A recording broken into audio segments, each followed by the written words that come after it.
Baseball isn't just numbers, numbers, numbers. This game is not being played on computers. You don't do that with a bunch of statistical gimmicks. You don't put a team together with a computer. We're talking weighted runs created plus, expected WOBA, his sweet spot rate, defensive runs above average, average exit velocity, barrel rate, xFIP, BABIP, SIERA. We are above replacement radio. And welcome to Above Replacement Radio, where we're talking baseball kind of whenever. I'm your host, Chris Gianta. Over there on the other side of the screen is Daniel Curran. How you doing, Daniel? Chris, I'm doing very well today. Today is honestly one of my favorite days of the entire year. Like, you and I joke about, the fake excitement over truck day, the fake excitement over pitchers and catchers reporting, the fake excitement over spring training games. A genuinely real feeling for me of like, okay, baseball's really back is daylight savings day, when it's the first day where it's sunny out, or at least still bright out at the time that first pitches will normally be thrown. I just enjoy the late brightness and seeing the return of it. I do believe, and like losing an hour of sleep is not fun, but as someone who thankfully has just a regular week job, I don't have to work these days regardless. So, it's definitely a very privileged thing of me to say, but I do love this day, and it does like give me a genuine sense of like feeling that baseball is back, and today is that day, so it's very exciting. Yeah, it really seems to brighten up everyone's mood, like especially if just driving, whether that be to somewhere or from somewhere, and it's 7:15 p.m. and it's not pitch black out. It's a very nice feeling, and today is the start of that. So it's exciting for me personally because I don't get out of work until 6:30 p.m. anyway. And, in my part of the time zone, it basically gets pitch black like at 6:20. So I have not really had like, if you work a regular 9 to 5, like, yeah, you're leaving in brightness, at this time of year, and have been for the last few weeks. I haven't had that yet. So I get to finally enjoy it until November, I guess. And that's something that I'm just very much looking forward to. And we got 2.5 weeks till opening day.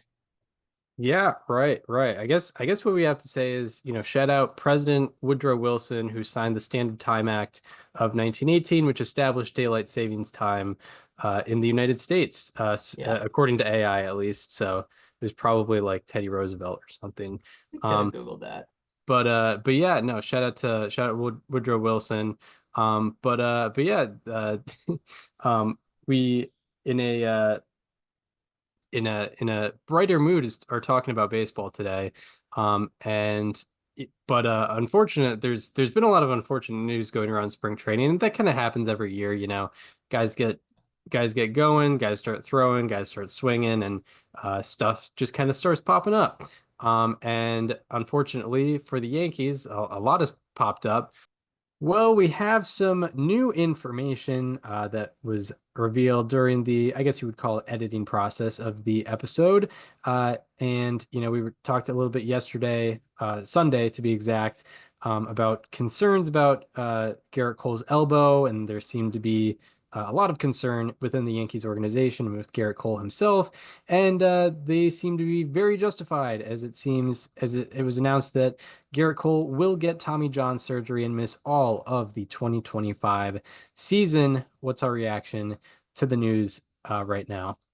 I mean, it's tough to have a reaction when I think this is an outcome we've been preparing for a couple of days now. I mean, I think it's been the pretty clear most likely outcome ever since he was getting the MRI. I mean, it's the same shoulder inflammation or elbow inflammation that he had last year that took him out for a couple of months. I don't know, and I'm sure they made the correct decision last year. They obviously, evaluate things very concisely pretty much everywhere, but, it came back that elbow was barking again. And this time it appears they're just going to, do the long-term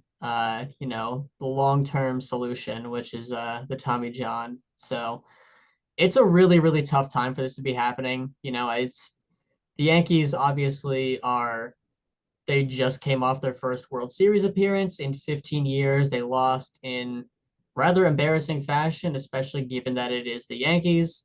Obviously they did add this offseason. They added some key pieces, including in the rotation. However, they are, I think, and most people would probably think, even before this news, a worse team that they were last year after losing Juan Soto. And now, I mean, now it's really the vibes are not great. The vibes are really not good. I can't imagine the opening day vibes are going to be great, but I don't think it's something the Yankees can't play themselves out of. Yeah, certainly, certainly. And yeah, it's obviously a detriment when you're kind of number one for the last 5 years, even if he wasn't on the field for all of last year, but you're number one for the last 5 years is on the shelf for the whole year. And you can't use him, and not only really not only is really good on an inning per inning basis, but gets a lot of innings typically, except for last year when he had to miss about half the year. But, through 209 innings the year before, and I'm sure if there were no issues this year, he'd get a lot of innings this upcoming year, but obviously that's not happening. But to provide a little, I guess, Yankees, with Gen Z slang, some Yankees hope core. They did not have, Opium, Gerrit Cole. Um, for the first actually let me see what it was, or yeah, 2 51 months. yeah, It was in June. the first 77 games of the year last year. And they went or no, 75 games of the year, excuse me. And they went, 51 and 24 in that span. And obviously, that's not to say that Gerrit Cole makes them a worse team, because he doesn't, and it's not fully correlative to what that rotation was doing. But they did succeed without him last year, and with them reaching the World Series, that was a year in which Gerrit Cole was the least productive for the Yankees out of all the seasons, outside of, I guess, the COVID season technically, but no one was that productive that year because it was only 60 games. But in the last 4 years, that was the least productive Gerrit Cole was for them, and they still managed to win 94 games and go to the World Series. So it's definitely a blow, and it definitely leaves question marks. You don't know. Fangraphs has Will Warren projected to start games for them, which I don't think is the ideal scenario for them. And this, coupled with the Luis Heel injury, is certainly an issue. However, the Yankees are probably going to be able to pull through, and I don't think it'll be a disaster this year, but it does certainly it does certainly drop their odds to win the American League East by a good chunk. I think a lot of this is also just looking at the division they play in. Like, I think the concerns would not be as severe if we weren't talking about a team in the AL East, which is very up for grabs for just about anyone, even after this news. But I mean, the Yankees, I think, were perhaps a marginal favorite, if not close to it. Uh, those odds definitely went down quite a lot today. We talked about Carlos Rodon earlier in the episode, and I mentioned I think there's going to be a lot of pressure on him to be a number two starter at the very least. I think Max Fried should and will go out there and be an ace. I'm not too worried about that. But if Carlos Rodon can't build, a bridge to the back half of the rotation and be, a reliable arm back there, we're going to have some problems. And I think that Carlos Rodon did have a better season last year than people remember. I think people kind of look at his Yankees tenure through the lens of 2023 and the postseason start against Kansas City, where he had that one really bad inning. He had an ERA of 2.93 as late as June 10th of last year. But from June 21st on, he had a 4.60 ERA with a 4.76 FIP. So he had a good couple of months, and then it kind of went a bit more downhill from there. The fly ball rate, went up in that time. It was 49.2% in the month of July specifically. And that's kind of his thing, right? He throws his fastball half the time, sometimes more than half the time. And it has a high spin rate. So that's just what's going to happen. You're going to give up a lot of fly balls, and he just so happens to play in one of the least ideal ballparks to give up a lot of fly balls in. So, whether it's mixing in the secondaries, whether it's perfecting that fastball a little bit more, we're going to need to see something out of Carlos Rodon this year. Yeah, yeah, absolutely. And then another starter who, um, is probably going to have a much bigger role now that both Cole and Heel are out for a significant amount of time. Clark Schmidt is projected number 4, according to Fangraphs on the roster resource in their starting rotation. And although he only pitched 16 games, he was really, really good in those 16 starts last year. Through 85 and a third innings pitched, had a 2.85 ERA, a 145 ERA plus, 3.58 FIP, and 3.78 expected ERA. And yeah, I wouldn't expect those rates to, carry out throughout a full season, but I think he can easily be an above average pitcher this upcoming year while making most of his starts. So, it's obviously he's probably not going to be at Gerrit Cole's or whatever Gerrit Cole's level was going to be this year. But it's kind of a good supplementation to have instead of some other alternatives that some other teams probably would have had. Because with the Yankees, I think this would have been a lot bigger a problem for someone with a shallower rotation. But the Yankees have some backup, maybe not at a Mariners or Dodgers level, but they do have some backup. Marcus Stroman is a guy that's going to either be viewed as a hero or the most hated man in New York by the end of the year, no in between. Yeah, no, for Because sure. like I was going to compare it to Joey Gallo, but like I don't even think that's a fair comparison because Joey Gallo has been obviously very open about New York not working out for him, and he's talked about like how it hurt him as much as it hurt the fans, how like he didn't feel like he could like show his face when he went outside. He'd have to wear a hoodie, like tremendously sad stuff. I don't think Marcus Stroman kind of beats to that kind of drum. I mean he's a guy that kind of embraces the noise, but it's obviously been there's obviously been a lot of I don't want to say drama, but there's been a lot of things said, things reported, whatever it may be, with the apparent relationship between the Yankees, the front office, whatever, and Marcus Stroman. But regardless, he's going to have a major role to play in the rotation this year. So he's got an opportunity to, and make everyone forget about all that and be the guy who stepped up when he was needed most. True, true. And yeah, it'll certainly be an interesting opportunity for him. Last year was the most innings he had thrown in 3 years. He threw 154 2/3 innings last year. Yeah, he had thrown in the 130s the 2 years prior. So yeah, he might have a larger workload than usual, even larger than last year potentially. Because yeah, there's no discussion about him being in the bullpen. That's for sure. That is out of question right now, because Luis Heel and Gerrit Cole are both on the shelf. Gerrit Cole for the entire season. Um, but yeah, no, I think the Yankees will be able to wade through this, but it hurts them, and it'll probably hurt them. They'll probably feel it most if and when they do make the playoffs, because they've relied on him so much to be that number one guy in the playoffs, and that obviously is not a possibility this year. I think you're gonna feel it the worst in like July. July, like guys are already getting taxed. Their arms are, they've already thrown 80 to 100 innings ish. You haven't reached the trade deadline yet, so those whatever acquisitions exist haven't come in yet. I think that's when it's going to be really felt the most. That, man, if only we had a frontline starter who could go out there and throw seven right now. Yeah, yeah, that Like is this is definitely not, this is not this impacts every single day of the Yankees season. Gerrit Cole obviously doesn't pitch every day, but the work that he does has an impact every single day. yeah, 100%, 100%. Um, How do you think there's a pivot to this? How do you think the Yankees respond if they do it all?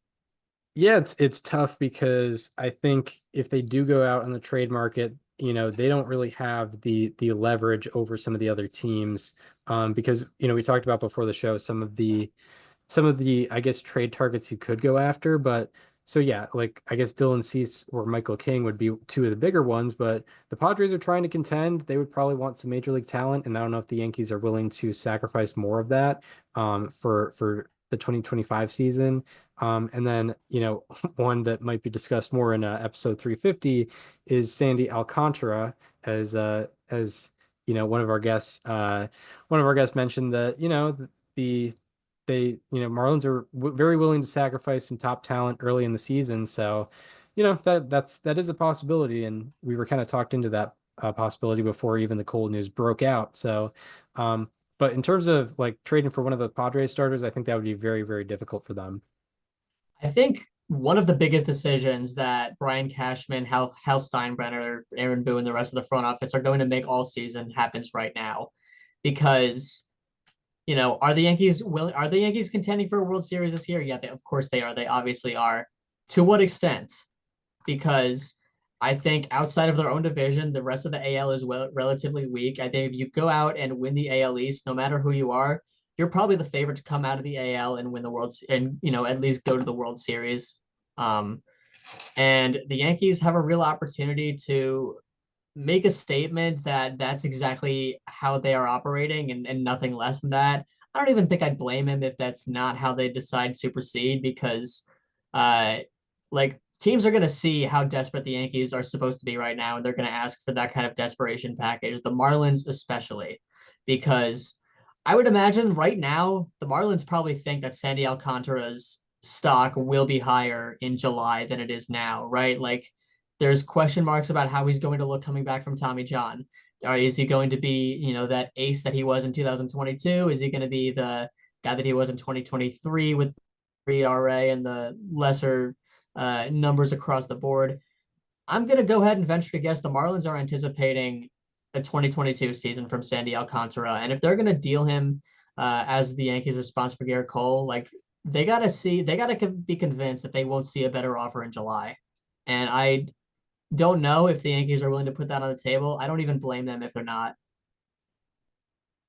Yeah, exactly. Do they even have something that exists? Is there an offer they can put on the table right now that they think is above what the Marlins will be getting asked in July? Because teams get more desperate at the trade deadline. Like for some reason, the trade packages are crazier at the deadline than they are during the offseason, even when there's less service time available. It doesn't make any sense, but that's just how teams operate. And the Marlins, if any team, are well aware of that after last year. I mean, ask them about the Trevor Rogers trade.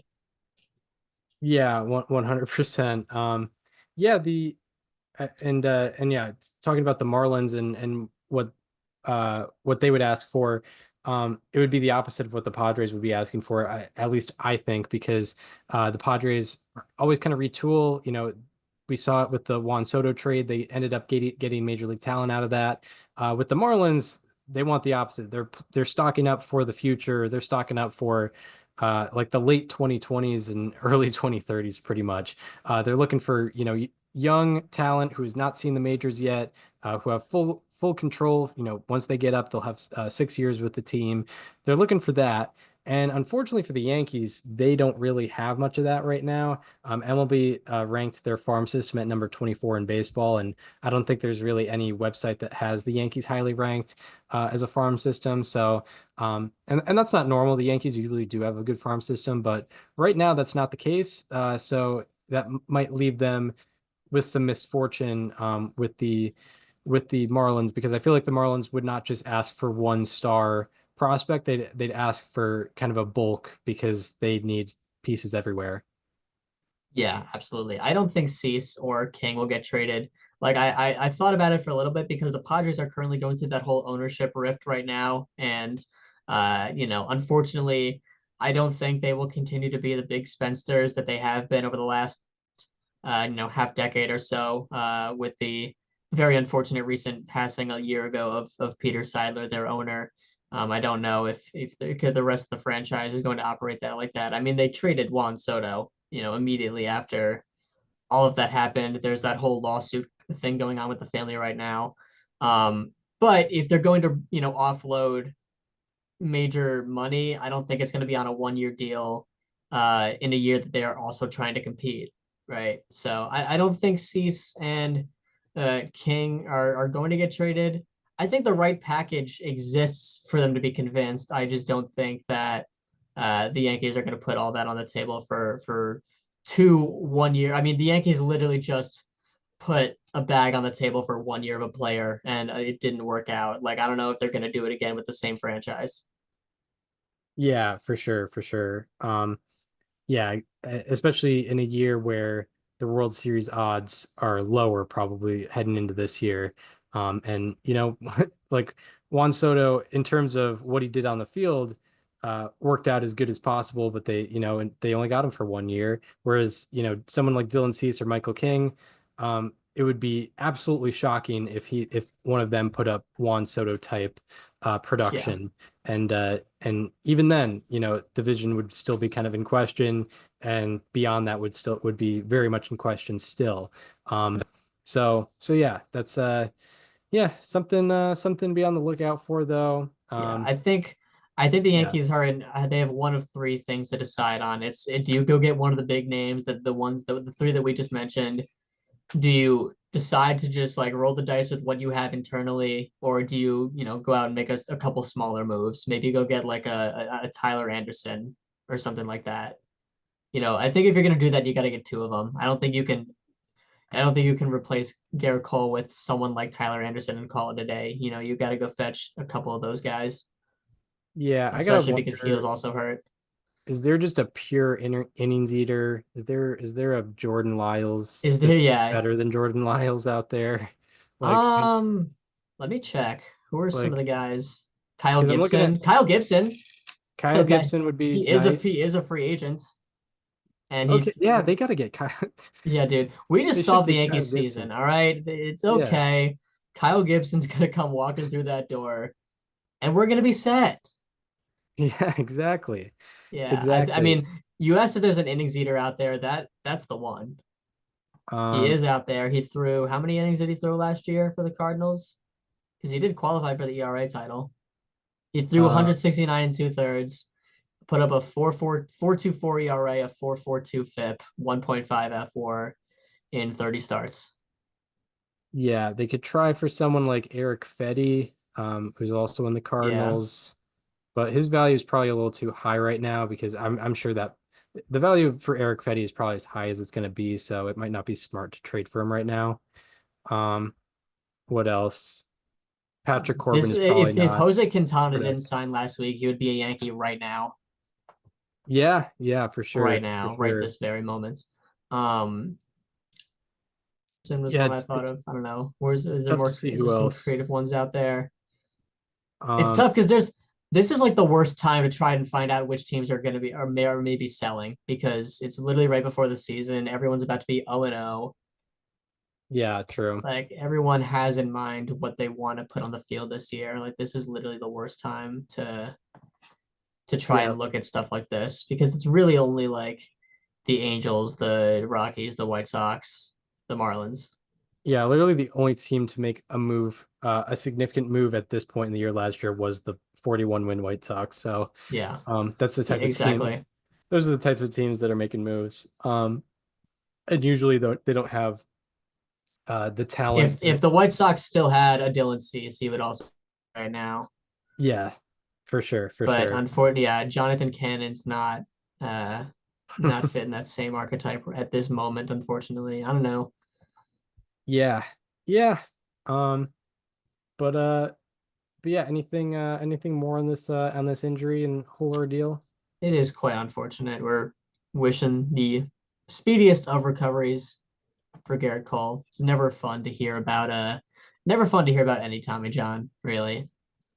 Yeah, for sure. And I guess with Gerrit Cole and him personally, it is very unfortunate because Tommy John surgery, he's probably going to miss most of 2026 as well, Yeah, unfortunately. this is a tough time to get it too. Like we're looking at a mid 2026 return at best. Yeah, so the next time there's really a possibility for him to have a full season would be his age 36 season. Hmm. And at this rate, at how he was going, in from like 2018 on, good possibility of him being a Hall of Famer. Not saying that that's over now, but It's it's definitely not definitely it over. definitely Yeah. it definitely I takes a mean, blow.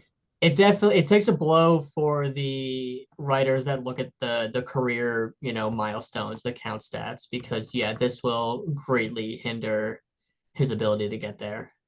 Yeah, because We're he's looking at, yeah, I mean 153 wins. Like this probably takes 200 wins off the table if he was going to get like 15 of them this year. Yeah, he needs 749 more strikeouts, which is a possibility, but certainly less of a possibility than it was initially, especially Yeah, as he's gonna have to pitch into his 40s, yeah, right, which is, exactly. by no means saying he can't do that, but just naturally for any pitcher, that's tough to just talk about when they're at 34, Yeah, hypothetically, if he pitched through his age 40 season, he'd have to get 150 strikeouts per season which is to yeah, do and that. there's a half a season that he won't be playing at that age 35, Right, which right. like I think by the time Gerrit Cole reaches the Hall of Fame ballot, those writers will make up such less of the electorate anyway, and it probably won't, especially as he continues to go on the ballot. So I wouldn't worry about that. True. And yeah, and Also, a he had great a point that someone mentioned to me earlier today, right when he was allowed to grow his beard back too. yeah, no, it's funny. That's actually really sad.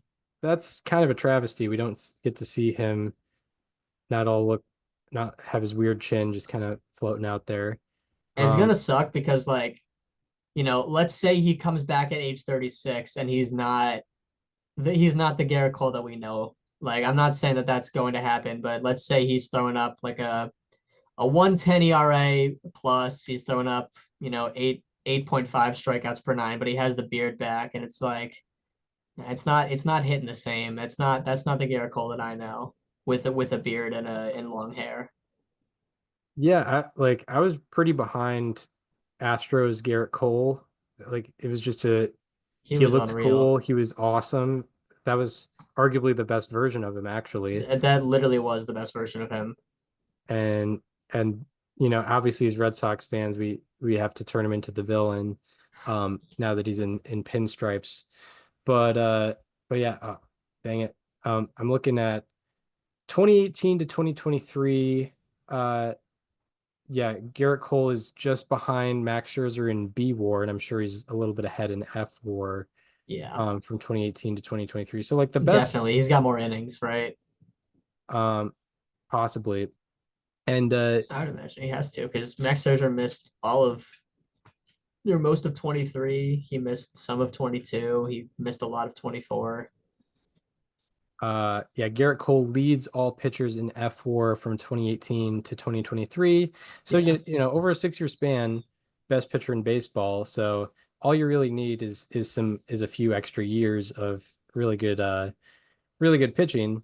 Um, and yeah, that could certainly still happen. We're seeing yeah, we have Jacob deGrom both top six in for pitchers in baseball this year, and he's heading into Hmm. his age 37 season. So yeah, I mean, as the as cliche as it is, Max Scherzer and Justin Verlander just had both, I think, one Cy Youngs in their late 30s. Yeah, they'll it's a possibility, but it is unfortunate on Gerrit Cole's behalf. But yeah, anything more on the news? Nope, I think that's it. All right, now we will get into the next couple of injuries. But unfortunately, Gerrit Cole is not the only injury news taking place in New York right now. In fact, there's quite a lot sticking with the Yankees, most notably. First of all, Luis Gil will be out for 6 weeks with a latch strain that was announced earlier this week. And then kind of a developing story throughout the week has been concerns regarding Giancarlo Stanton, who has what Brian Hoke described as severe injuries in both elbows. Um, he is waiting, further opinions from different people, but possibly a double elbow surgery could be necessary here, although Brian Cashman did describe it as a last resort. And if this happens, it would take him out for the entire season. So this is another one that is just about one of the worst things you could hear, in terms of Stanton. Yeah, no, for sure. And obviously, he's unfortunately had a reputation for not being able to stay on the field. But last year was the most he had been on the field in 3 years. He played 114 games. He got 459 Mhm. plate appearances, and he's been he was very productive last year. Kind of had a bounce back season from what he was in 2023. Had a 115 OPS plus. Was able to hit 27 homers despite not qualifying for the rate stats, not getting to that 502 plate appearance mark. So yeah, this would be another um big thing for the Yankees. And I guess, going with the Luis Heel, talking about Luis Heel, that's part of the reason why the Gerrit Cole news is so big. Because if Gerrit Cole does have to go on the IL for a significant amount of time, then the Yankees rotation looks very, very depleted to start the year, and puts them in a very bad spot. And it's going to make some inexperienced pitchers starting games. It's probably going to make the Yankees do some bullpen games. So the Luis Heel news makes the Gerrit Cole thing much bigger. If something severe does happen with Gerrit Cole, um, this is going to be a thing regardless. I think he was already going to be under a lot of pressure to perform well, but I think Carlos Rodon probably becomes one of the biggest X factors for any team throughout the big leagues, right? Like he's kind of the bridge between, the ace starter and the Clark Schmidts of the world, Marcus Stromans if he's going to be in this rotation, Will Warren if he breaks camp. Like, they need him to be the guy that they signed to that 6-year, $162 million contract. We saw some hints of it last year in the postseason and a little bit even down the stretch. But like, if he can't be at the very least a solid number two, like this, it could be a very long season. If Cole is indeed going to be out for some time. Yeah, I completely agree with that. And yeah, that is what they paid him to be 3 years ago. Or no, 2 years ago. Yeah, to you, because I'm not worried about Max Fried. I think he'll be Max Fried. I know that he's also had some injury troubles over the last couple of years, but like to me, until it happens, I'm gonna assume it's not going to, and that he's going to be the pitcher that we know him to be. But Rodon desperately needs to be a borderline ace, if not a strong number two. Yeah, no doubt, no doubt. Max Fried particularly, he's kind of the king of consistency over the last 5 years, pretty much, like of the 2020s. I think in terms of consistency, it might be like him and Zach Wheeler for the most part that have been the most consistent of this new decade. Um, but yeah, Carlos Rodon, like we've seen where he's at his best, which is absurd, and the Yankees aren't asking him to do that. But yeah, him at his worst is also quite something. So finding a middle point and trying to be more toward the good end is gonna be big for the Yankees, because there's there's some competition for that top ALE spot. I think the Orioles could have some bounce back seasons and get going, and the Red Sox obviously made some big acquisitions over the offseason. So that first place spot is definitely not safe. Yeah. Um, yeah. Did we have any other injuries we wanted to get to? Francisco Alvarez. This came out very recently, just a couple of minutes ago. Francisco Alvarez to miss 6 to 8 weeks due to surgery in his left hand. This is the same hand that he had surgery on last year. And it was a similar timeline. He missed like a month or two. And I do remember in, some of the research I did with him this year, he came back from the injury, was a bit slow, and then picked it up. So maybe we'll see more out of that this year, more of that this year when he comes back. Maybe we'll see a slower start. Maybe we won't, but maybe just maybe be patient with Alvarez when he comes back. Don't expect him to be uh what we hope we can be. If he isn't, it's probably because he's recovering from hand surgery for a second straight year on the same hand. Right, right. Yeah, the I guess the concern with him, like the fact that he's had two surgeries, involving the same hand, especially the left hand, where that's a big part of catching, and Mm-hmm. especially at least this year, framing is still a very big thing. ABS might change that a little bit, but framing's a very big thing, and Well, um, ABS is not being being this able year. to being able to kind of maneuver your hand uh and things of that nature to be able to you know uh present the baseball pretty well. Yeah, that's very important, and even just receiving the ball is very important. So yeah, it's interesting to see how that might affect Francisco Alvarez's overall game. but he's still very young, and I wouldn't imagine that a position switch is incoming anytime soon.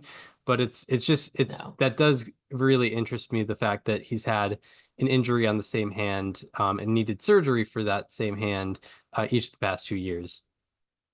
Yeah, I think that's yeah, it is definitely interesting, especially at such a young age too, to already have to do, it's different bones, obviously. It was a thumb last time. It's a bone like in the middle of his hand now, so different injuries, but same, spot on his body basically, which is interesting. Right, right, exactly, exactly. But but yeah, so with the Mets, and now I got to go to the roster resource to see who's going to Yeah, be. because I mean, 6 to 8 weeks, you're looking at best like a late April return. Yeah, exactly, exactly. So they have Luis Torrens as the projected starting catcher on Fangraphs here. Who he has big league experience. He's not blowing anybody away with his production necessarily, but he'll be able to be there and be somewhat effective both defensively and offensively. He had in 48 games he put up .8 wins above replacement, which is actually a pretty good rate. Not that he's gonna be at that rate, you know, necessarily, but he can be productive, and but obviously the Mets are gonna miss Alvarez for sure. I wonder if Kevin Parada is still in big league camp, because perhaps a big opportunity could have just opened up for him over the next couple weeks.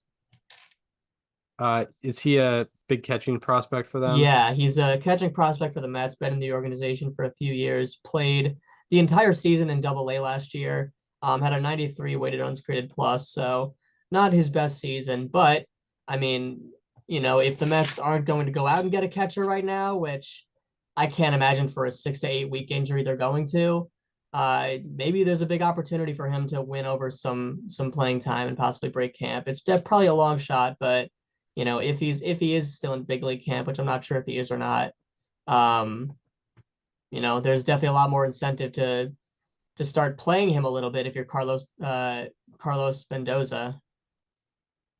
Right, right. Yeah. I mean, any catching help they can get would be beneficial, because it's not like a shortstop situation where they play every single day.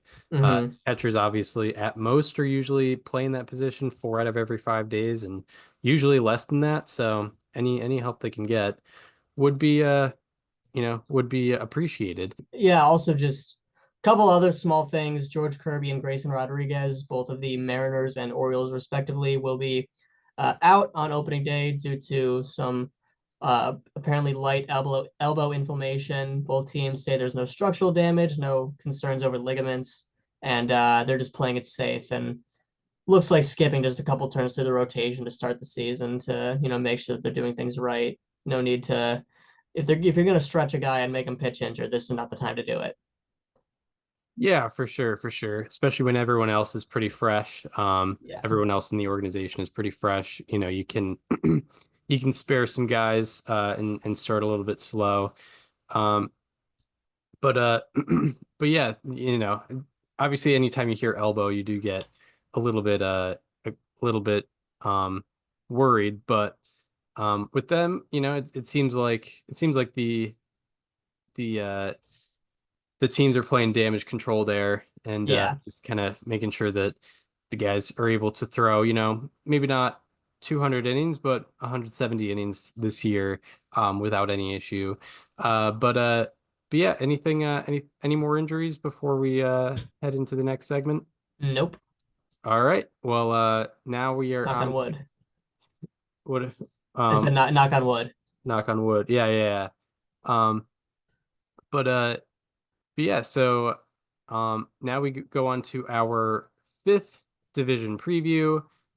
We are doing the American League West this week. We have already done the uh, American League Central. We've done the American League East, not in that order.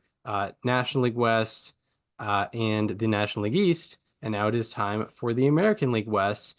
And yeah, if you don't know about our division previews. We kind of just go through each team, bottom to top, and uh, we talk about additions, subtractions, and then we pick out a specific player to watch, and then we ask each other a question kind of concerning a specific subject with the team.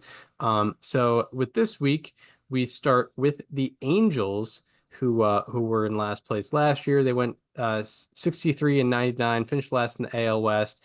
They lost Patrick Sandoval, Griffin Canning, Kevin Pillar, Brandon Drury, Hunter Strickland, Matt Thaiss, Roansy Contreras, and Matt Moore. And they added Yusei Kikuchi, Kenley Jansen, Dakota Hudson, Tim Anderson, Yohan Moncada, and Victor Gonzalez. Who is your Angels player to watch? Yeah, it's this team is in a tough place as they have been since Shohei Ohtani left and also even before that. And it's a tough look at the big league roster outside of Mike Trout and a couple others, Sean O'Well, Zach Neto, and a few others. But my player to watch is a guy that may or may not appear for this team this year, although I think given the Angels' track record of fast tracking their prospects, I think there's a good chance we could see him. It's a guy that most people might not even have heard of. His name is George Clausen. He is a right-handed starting pitcher that was acquired last year from the Phillies in the Carlos Estevez trade at the deadline. And he has some pretty nice numbers. I think the Angels might have gotten a good one here for a rental reliever. Last year, he pitched 93 innings across 3 different levels of the minor leagues between the Phillies and Angels. Throughout the year, at all 3 levels, he tallied a 13.6 strikeout per 9, a 4.45 walks per 9, and 0.48 home runs per 9. So the walks were a bit of an issue, but he got a lot of swing and miss and kept it in the yard very well. Among the 626 minor leaguers last year that pitched at least 75 innings, Clausen ranked 8th in K per 9 and 27th in FIP. So some very strong numbers there from the Angels righty. During the time he was in A-ball, which is the only time we are unfortunately able to track his season with minor league stuff. So, all of what I'm about to say is only representing a part of his season, but it's the data we have. So it's the data that I'm going to use. While he was in single A, he threw his 4-seamer 57.7% of the time, and it produced a ground ball rate of 54.9% while he was down there. 4-seam fastballs are not meant to get a lot of ground balls, especially when you throw them in that kind of volume. But that's exactly what he did, a 55% ground ball rate, which is quite impressive. Of the 313 minor leaguers to record at least 50 tracked batted balls against 4-seamers, Clausen's ground ball rate ranked 10th highest, which was one of the most effective in the league. Clausen's 4-seamer averaged 15 inches of drop, 14.2 inches of arm side movement, and 97.3 miles per hour in average pitch velocity. So not only was he throwing it really hard, but he was giving it a lot of movements. Throughout the time that he was in single A, he threw 49 4-seamers that had 15 inches of movement both downward and to the arm side, and were at least 97 miles per hour, which was the 6th most of any pitcher between the majors and the minor leagues. At least the minor leaguers that we have data for. So he had a very unique fastball. The design of it was not something that we see quite often. It's only something we see from a few different pitchers on a consistent basis. Clausen also has a curveball and a slider. The slider primarily thrown to righties. The 2 pitches combined for a 48.5% whiff rate when Clausen was an A-ball, which ranked 32nd among the 389 minor leaguers to throw at least 200 tracked curveballs and sliders. So he's got a very interesting arsenal, gets some good movement, throws hard, gets a lot of whiffs on his secondaries. Definitely a lot of good things that you'd like to see out of any minor league starter. Because he topped out in Double A last year, I have to imagine he's going from Double A to the majors, not just because it's the Angels, but because it's the Pacific Coast League, and a lot of teams don't like to send their pitchers there, understandably. So I do think he probably spends a couple months in Double A and then goes to the Angels rotation. And what I would like to see out of George Clausen is that he is in the Angels rotation by the end of the season and on track to be in the 2026 opening day rotation. Yeah. That's definitely a nice deep dive there. Yes. Kind of swimming through the swimming through the The minor league search. Yeah, the Angels prospect Yeah. list. If he is on a Which is prospect, probably the right place to look, honestly, for yeah, players to watch. for sure, for sure. Yeah, the guy, my player to watch, only played 30 MLB games last year. Yeah, my player to watch is someone who I think is also, like, at least for me, is kind of a shot in the dark. Um, but I'm not really expecting that much success from this guy, but I'm just kind of seeing there. I see a possibility for success. I'm talking about Nico Cavadas, who is kind of a first baseman slash DH for in the Angels organization right now. He was drafted in the 11th round of the 2021 MLB draft by the Red Sox, and was traded in the Luis Garcia deal this past summer. In 94 games at AAA last year, he hit 264 with a 400 on base percentage and 921 OPS. And in 83 games in Worcester, specifically in the Red Sox organization at the AAA level, he hit 281 with a 975 OPS. Out of 150 hitters with 300 plus plate appearances in the International League last year, Cavadas ranked third in on base percentage, fourth in slugging, and first in OPS. And out of 164 minor leaguers to see 1,500 plus tracked pitches in the minors last year, he ranked seventh in expected slugging, fourth in expected WOBA, and second in average exit velocity, and first in barrel rate.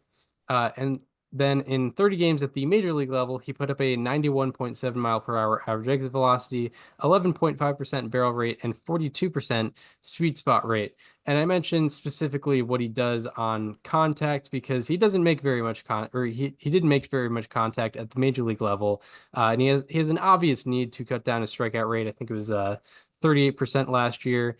But he shows potential to do some, decent things with the quality of contact that he has. So my goal for Cavadas would be, literally just be average, a 100 OPS plus in 250 plus plate appearances this year. I think that would secure him a spot, a larger role with the team for 2026. So yeah, now on to questions. I think this has got to be like the fewest number of combined major league games coming into a season in which two players were players to watch for us on the same team, right? A combined 30 games between the two of them. Yeah, unless we overlapped on a minor Some, leaguer one yeah, time, I don't remember such a time.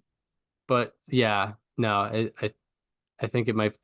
Although one time we or no, those were different teams. Never mind. Okay. But yeah, no. On to questions. Yeah.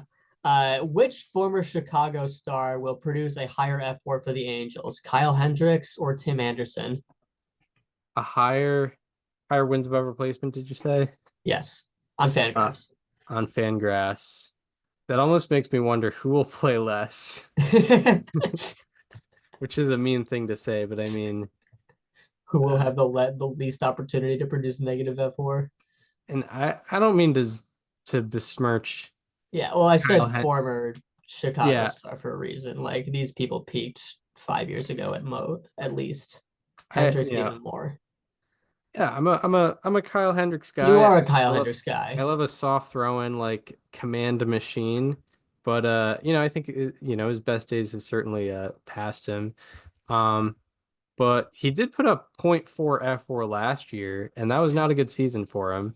It was a 4.98 FIP, but he still managed. Tim Anderson did have his first like pulled fly ball in like 2 years in spring training this year. That does show some good signs.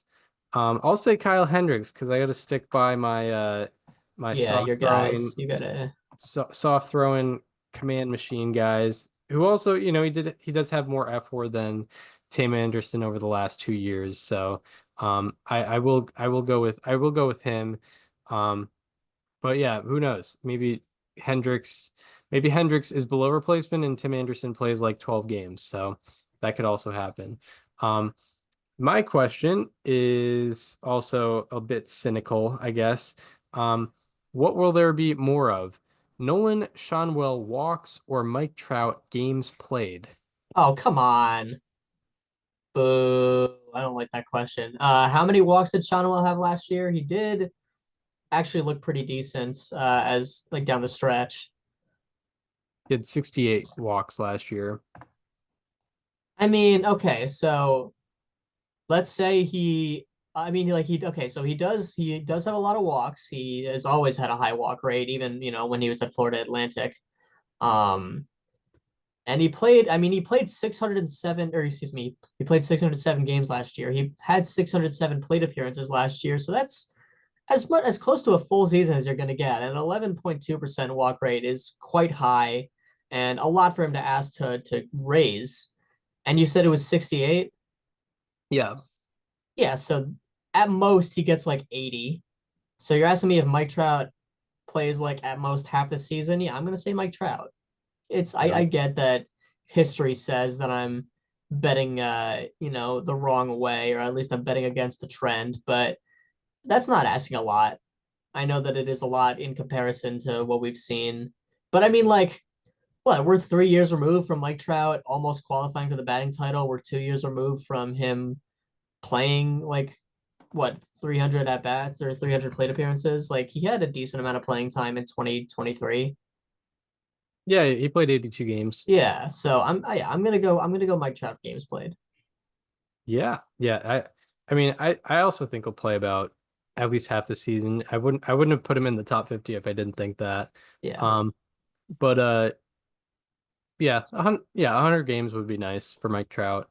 Um, my so, so or yeah, now on to the Athletics, just the Athletics. They went 69 and 93 last year and finished fourth in the American League West. They lost Abraham Toro, Scott Alexander, Austin Adams, Daz Cameron, Ross Stripling, and Alex Wood. So real significant pieces there. And they added Luis Severino, Gio Urshela, Luis Urias, and Dylan Floro. And onto my player to watch from the Athletics. It is someone. It's a local guy for them.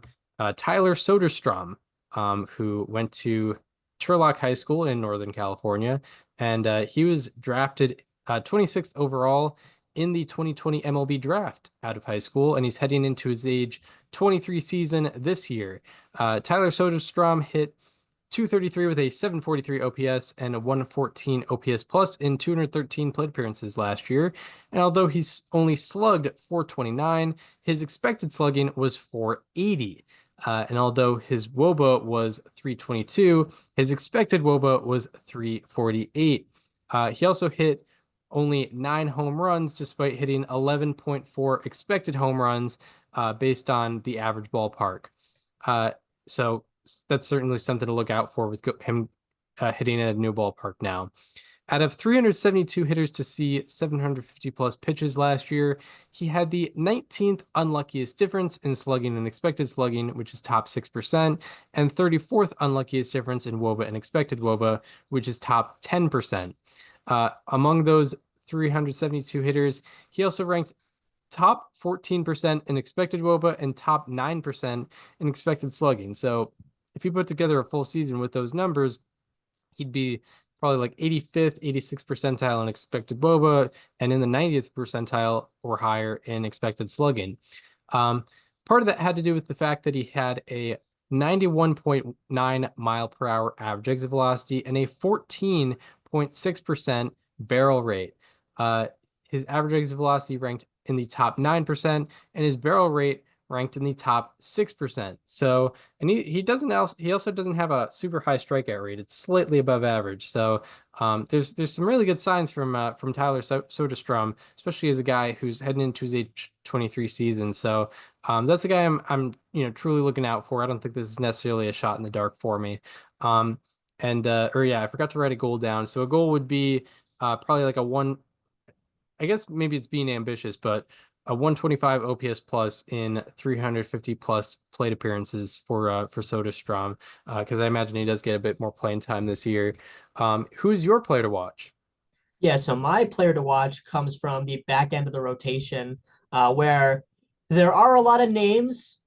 We just have to figure out if they are good names or not. But one guy that I am definitely intrigued in with is Osvaldo Bido, who pitched 63 innings last year, so not a huge sample size, but did at least look interesting in those 63.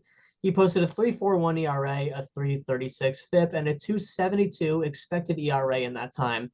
He had 163 batted balls allowed, and in doing so, produced a 27% hard hit rate against, an 85.6 mile per hour average exit velocity, and a 16% pop-up rate, which is the second highest among the 315 pitchers to allow at least 150 batted balls. So a lot of weak contact against him, a lot of balls very high in the air, not leaving the infield, shallow outfield, doing that better than most other pitchers.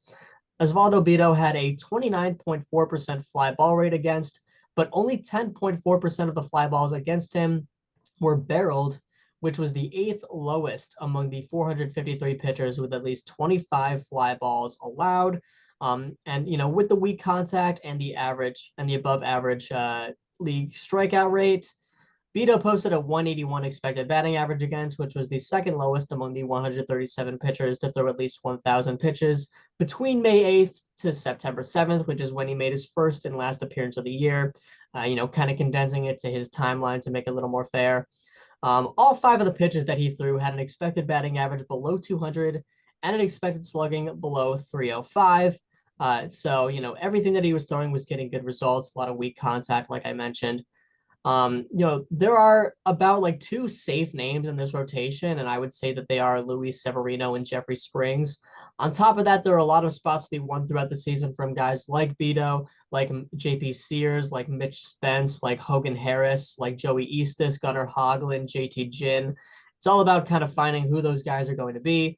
And I think my goal for Osvaldo Bido is to make 25 starts because there are a lot of options in this rotation.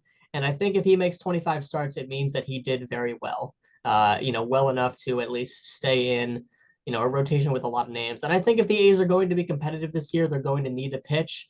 Obviously, it might be difficult in that ballpark. I guess we'll have to see. But Osvaldo Bido is a guy I'm looking at in terms of, being a guy that can become, a homegrown staple in that rotation. Yeah, for sure. And that reminds me, I did miss one of the additions for the Athletics. Jeffrey Springs is another addition Yes. for the A's. Was traded by the Rays after having a really good 2022 season and then getting Tommy John. But yeah, now on to questions. My question for you is: last year, 49.7% of Mason Miller's total pitches were 100 plus mile per hour fastballs. Will he reach 50% this year? I'm going to actually say no to that. For one, I think he's going to mix in a little more of the slider, but I think there's probably less of a need to really go all out, if that makes sense. Like Mason Miller was trying to simply prove himself last year. Right now, he's a more established guy. It's a very different landscape when you're in this position. He had an interview with Dallas Braden last year where he said, like, I feel good 30% of the season. So, maybe maybe this year is more focused on, making himself a little bit more, I don't want to say available, but a little more, what's the word I'm looking for, Chris? Durable. Yeah, a little more durable, kind of managing the velocity a little bit better. Obviously, I'm not saying he's never going to throw 100 again. Of course, he's absolutely going to, probably at least 45% of the time. But I do think he's going to manage himself a little bit differently this year now that he's not basically pitching for the right to stay in the big leagues at this point. He's, there's could be an extension, maybe a trade, whatever. So I think he's going to manage himself a little bit differently this year. He also has an insanely good slider that, takes off the need for velocity. So I'm going to go with the under on that one. All right. Yeah, that's fair. Yeah. So my question, we really don't know what kind of impact Suter Health Park will have for the A's offense, for the pitching, for league-wide stuff. That's something that I'm going to be certainly watching for when the A's do play in Sacramento this year. But I'm sure there will be at least some kind of person benefiting from it, especially on the offensive side. So my question is, what hitter on the Athletics will have the highest TOPS plus at home, minimum 200 plate appearances at home? Interesting. TOPS plus. So whoever The best at home by their own standards. Yeah, that's certainly interesting.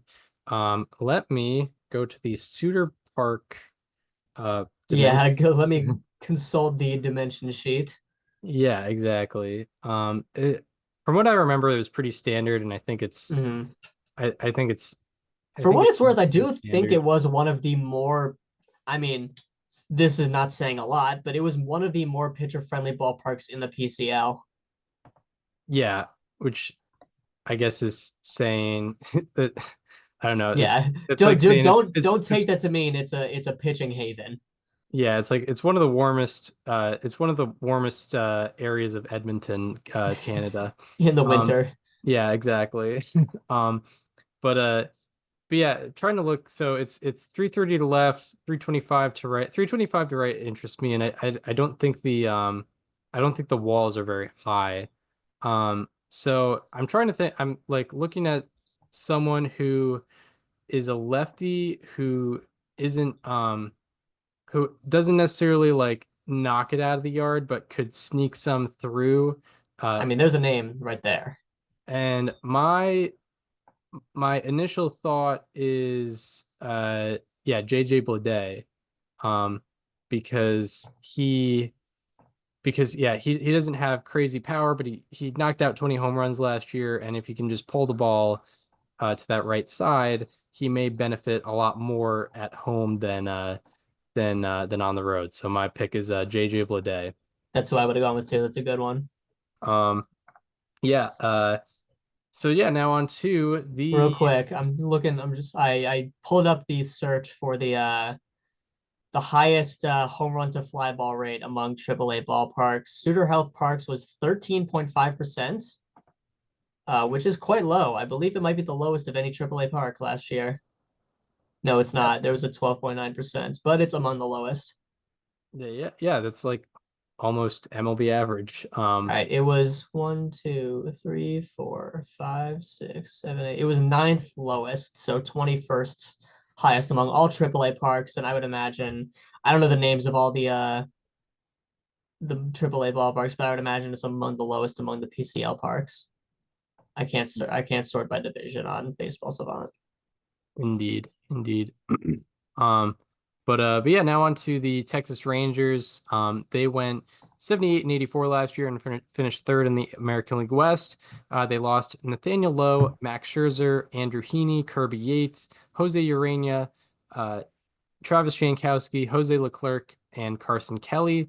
And they added Jock Peterson, Jake Berger, Chris Martin, Robert Garcia, Kyle Higashioka, Jacob Webb, Jesse Chavez, Hobie Milner, and JT Chajwa. Who is your Rangers player to watch? Yeah, so my Rangers player to watch is one of those additions you mentioned. Probably someone that went under the radar as an offseason move for Texas, largely because he probably won't get a ton of playing time. He's probably going to platoon at best. But I'm talking about Kyle Higashioka from the backup catcher position. It was obviously a rough season for Jonah Heim last year, both offensively and defensively, and I'm curious to see what the plan is at catcher for the Rangers. Are they gonna, because both of them hit better against lefties than they do righties. So it's not even really like a you play one against righties, one against lefties type of thing. So, but I know that pitchers do like throwing to Higashioka. I'm sure they like throwing to Heim as well. He's a great framer, obviously. But Higashioka is one of the best examples of a hitter just getting the most out of himself. Over the last 2 years, 50% of batted balls by Kyle Higashioka have been pulled, which is the ninth highest rate among the 349 hitters with at least 300 batted balls since 2023. His 35.1% fly ball rate last year was the 19th highest among the 343 hitters with at least 150 batted balls in 2024. And he pulled 52.5% of his fly balls, which was the highest rate among the list of 285 hitters with at least 50 fly balls last year, which was awesome. That's what I like to see. Everyone that listens to this pod knows that I love pulling fly balls. I love people that do it. I love people that hit a lot of fly balls that are to the pull side, and that's exactly what Kyle Higashioka did, perhaps better than anyone else last year. His 18.4% pulled fly ball rate was the first of the aforementioned list of 343 hitters with at least 150 batted balls last year. And thanks to this, Higashioka had a home run rate on his fly balls of 26.2%, which was tied for the 17th highest on that aforementioned list of 285. He also had a sweet spot rate above 40% last year. And one thing that I found interesting was that he saw more sinkers last year than he did four-seam fastballs, which is not too common. His 20.8% sinker rate in terms of pitches that he saw was tied for 28th among the 323 hitters with at least 1,000 pitches seen. His ground ball rate against sinkers was just 33.3%, which is tied for the 9th lowest among the 351 hitters with at least 25 batted balls against sinkers. So Kyle Higashioka had a really good year last year in terms of getting the most out of his offensive abilities. He was distributing his power really well. He is a good power hitter, although, the contact isn't great. He doesn't walk a lot. The batting average isn't high, but he does slug pretty well. He had, I believe, like a 470 something slugging last year. So, and I like the change going from San Diego to Texas. I think he's a guy that they can kind of plug and play, pick the right pitchers to have him face and kind of maximize what kind of value he brings offensively. I think he could be a pretty strong bat for them. I would like to see a 110 OPS plus in whatever amount of plate appearances he has, because I really don't know what they have for him. I assume that they're going to have Heim as the primary catcher, and that's probably the route I would go as well with the defensive abilities and the potential that he has offensively, because I think they probably have similar offensive ceilings, but Heim is definitely capable of a lot more defensively, and the pitchers are a lot more familiar with him already. Right. Yeah. Yeah. Shout out Kyle Higashioka. I think he was a Yankees player to watch of mine, like maybe 3 years ago. Nice. So yeah, he's joining back on the players to watch list. My player to watch is Tyler Mahle. Yeah, another one. He is he was a Reds player to watch of years at a certain point. I believe he was like 2021. Yeah, I think I so. think I had him at some point for sure. But yeah, he's been injured for much of the last 2 years, but he is projected as the Rangers' #3 starter on Fangraphs. And he hasn't had much, as I mentioned, not much time on the mound the past 2 years, but in 2021 and 2022 combined, he put up a 3.83 FIP and a 27% strikeout rate in 302 innings pitched, while mostly pitching for the Reds, which is one of the bigger hitters ballparks in baseball. And in those 2 seasons, he allowed 6.7 more home runs than expected home runs based on the average ballpark. So, he probably should have allowed about 7 less home runs in those 2 combined seasons, which, I mentioned he had a 3.83 FIP. So in an average ballpark, that FIP probably would have been around 3.6, maybe 3.5, considering that lower home run rate. And I'm sure the ERA would go down a good bit too. So, I don't have too much to analyze with Tyler Mahle. It's just more of a thing of like, don't forget about this guy because he's been a good starter before, and if he stays on the mound, I expect him to be a good starter once again. And my goal for him would be a FIP below 3.6 in 120 or more innings. So that's Tyler Mahle. Now on to questions. I like it though. My question: will Jacob deGrom pitch over or under 114.5 innings? Ooh, well, in my head, I've been saying to myself he will throw 125 this year, so I'll say over. Okay. Excellent. Quite simple.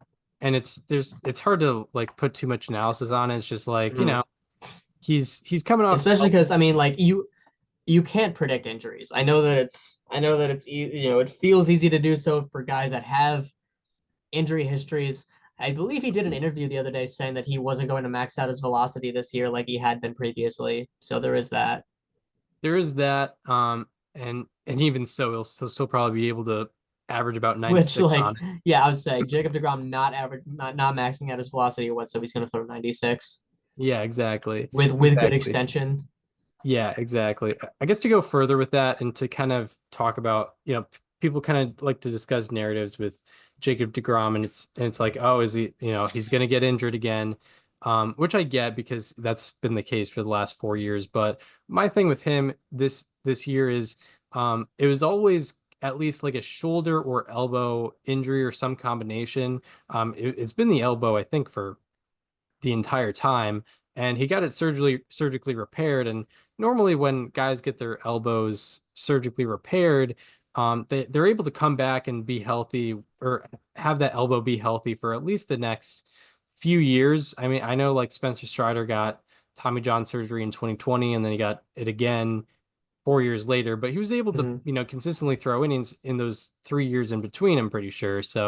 Um, so with Jacob deGrom, I expect him to be able to consistently be on the mound. And sure, other things could pop up that aren't the elbow, but I think he will be more consistently on the mound this year, just based on the fact that his issue was surgically repaired this year.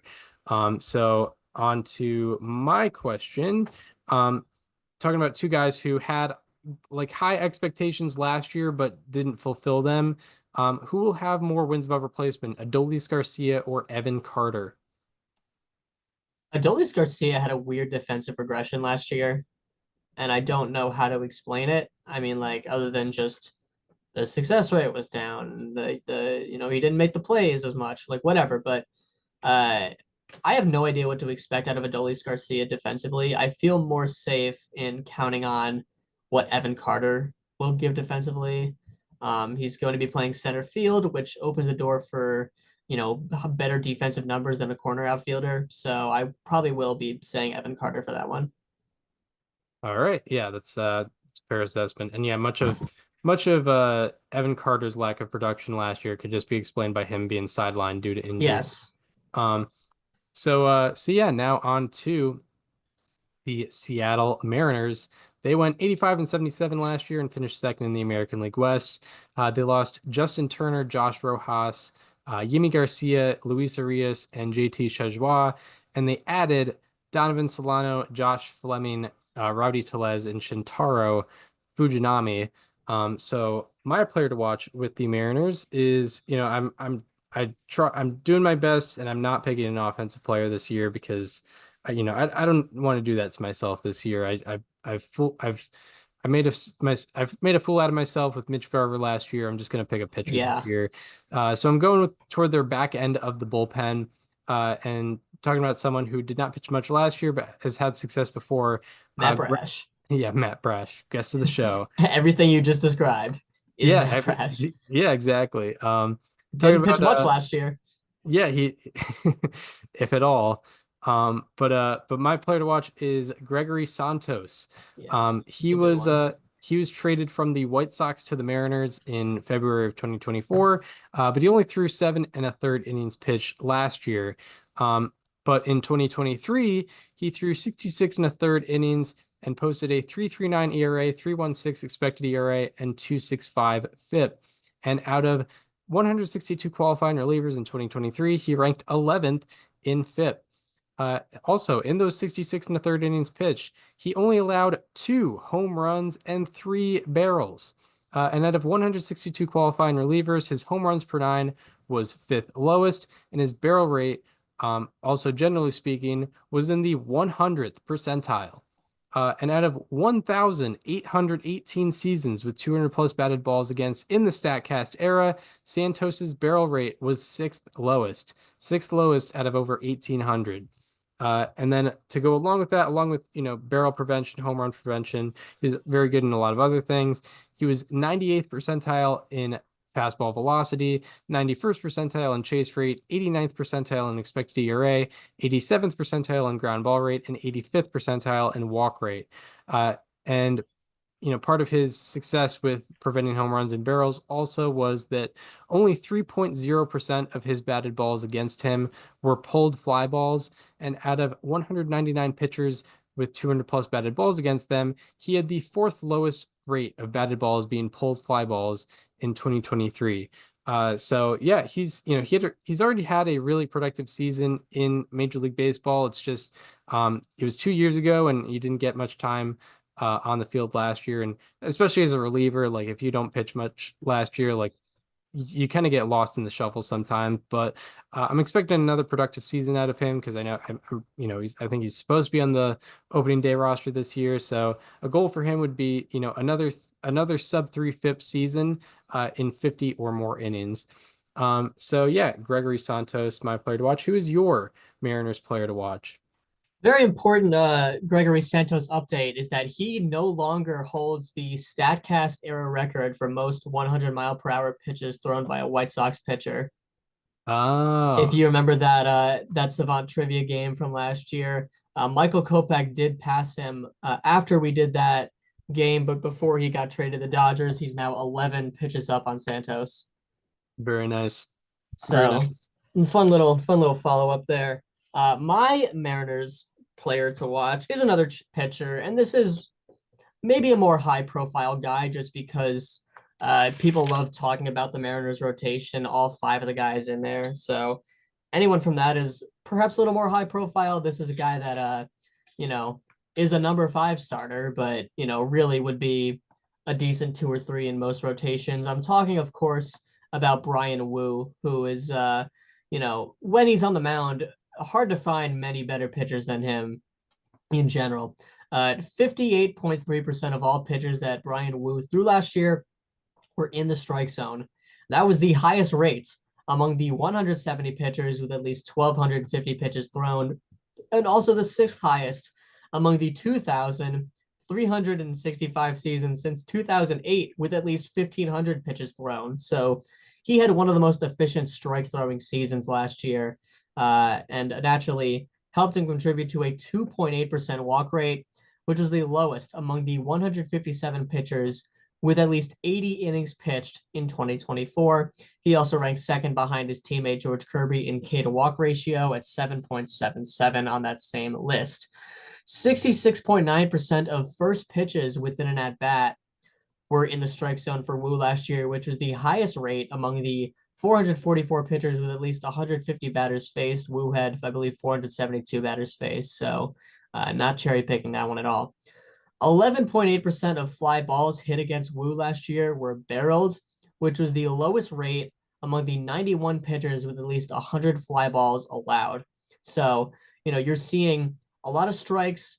You're seeing a lot of weak contact, especially when it's hit in the air, which is something that I love to see, especially in T-Mobile Park, right? If you're giving up weak contact on fly balls in T-Mobile Park, pretty much a guaranteed out, right? Mariners have a good defensive outfield. It's hard to hit it out there. That's what you love to see.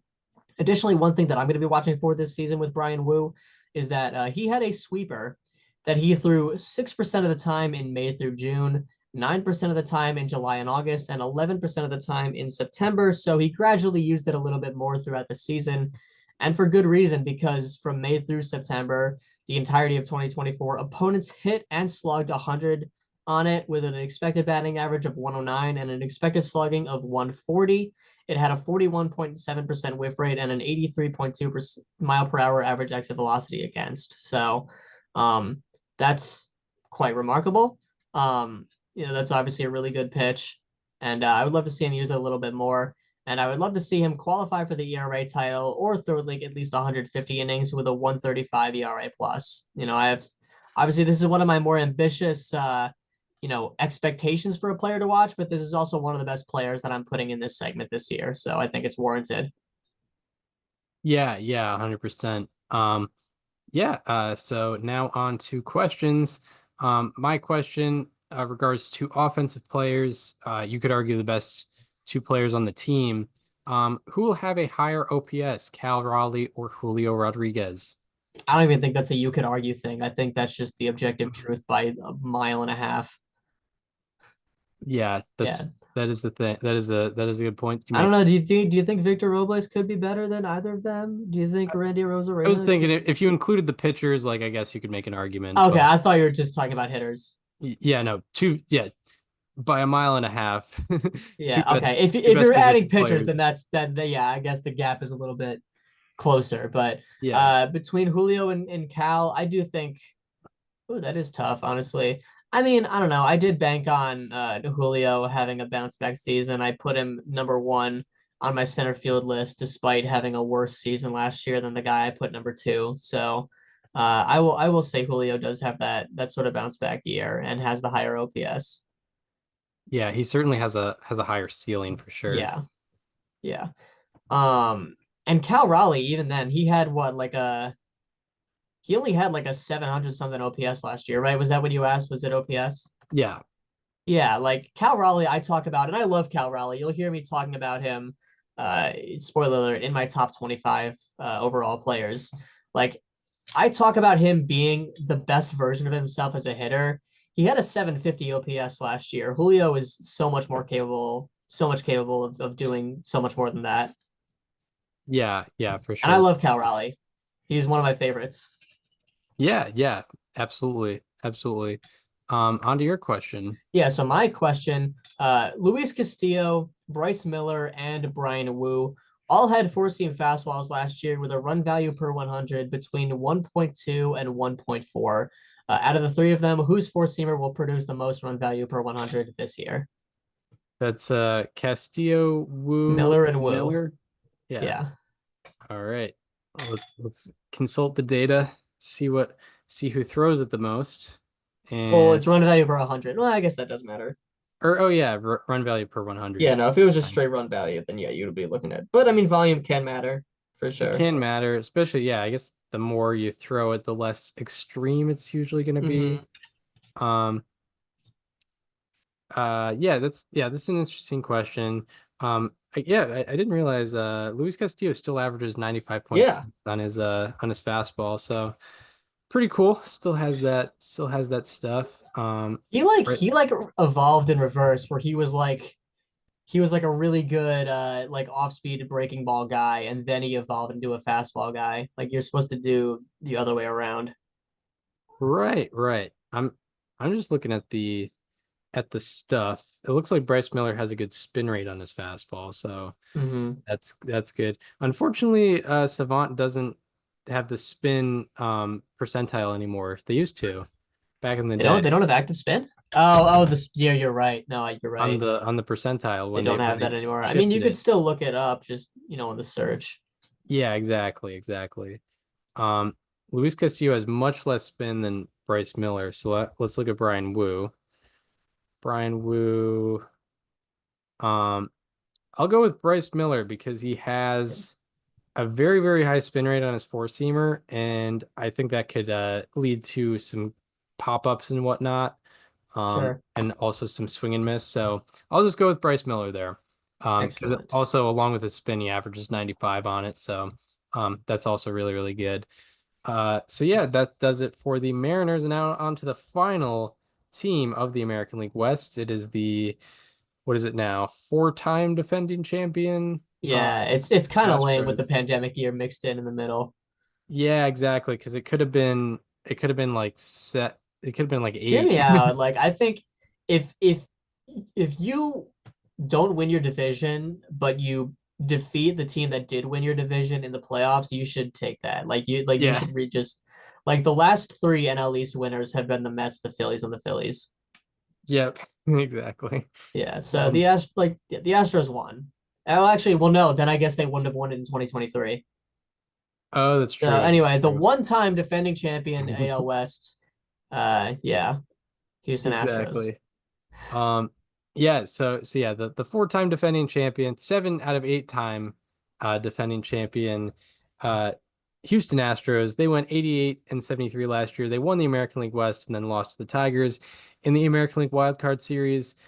They lost Kyle Tucker, Alex Bregman, Justin Verlander, Yusei Kikuchi, Ryan Presley, Jason Hayward, Hector Neris, and Caleb Ferguson. And they added Isaac Paredes, Christian Walker, Hayden Wesneski, and Brendan Rodgers. Who's Also Cam your Smith. Cam Smith? Shout out SCTV3 Yeah. former president Yeah, as former Cam president, Smith. shout out to the Hyannis Harbor Hawks. Indeed, indeed. Only Uh, player to appear in every Cape League game in the 2023 season. very, very good to hear. Yeah. Who is your Astros player to watch? Yeah, so like the Mariners, I am looking to the back end of the rotation, a rotation that I think is like one of the most interesting in baseball because it's not the Astros rotation of old, but I think it could still have a lot of talent. And one of the guys that I'm looking at, definitely a little more under the radar, is Spencer Arrighetti, who made his major league debut last year. Had a lot of ups and downs. The ups were way up, the downs were very down. So I'm very interested to see, I'm assuming we're going to get some sort of middle ground, but what side is it going to be more towards? Spencer Arrighetti was one of just 10 pitchers last season to have at least 4 games with 10 or more strikeouts and 2 or fewer earned runs allowed. He had more games with those numbers than Tarek Skubal, Paul Skeens, and Zach Wheeler. All of them had 3. Arrighetti had 4, among with 9 others. From August through the end of last season, he had a 2.72 ERA and a 3.68 FIP. His ERA in that span was the 15th lowest among the 69 qualifying pitchers. And from June 26th through the end of the season, he ranked ninth. He ranked 9th in K rate with a 29.5% K rate and 12th in strikeout minus walk rate at 21.2%. His fly ball rate against went from 29% from April through July to 23.8% from August to September. It went down a little over 5% in those last couple of months when he was better. Arrighetti's main secondary pitch was his curveball last year, which he mostly threw to lefties. Opponents hit 171 against it with a 156 expected batting average against. They slugged 282 with a 238 expected slugging. And it also produced a 42.4% whiff rate and an 84.4 mile per hour average exit velocity against. He did pitch quite a lot last season. I think he did play a vital role on the team when so many other guys went down with injury. He was a staple in that rotation for a lot of the season. And I think he's very capable of pitching enough this year to qualify for the ERA title. So my goal for him this year is to qualify and be top 10 in strikeouts per 9 among all starters that qualify. So I think he's very capable of doing it. And that's what I would like to see out of him this year. Yeah, very, very nice. My Astros player to watch is someone probably toward the bottom of the lineup, but had some good under the surface improvement last year. I'm talking about Jake Myers.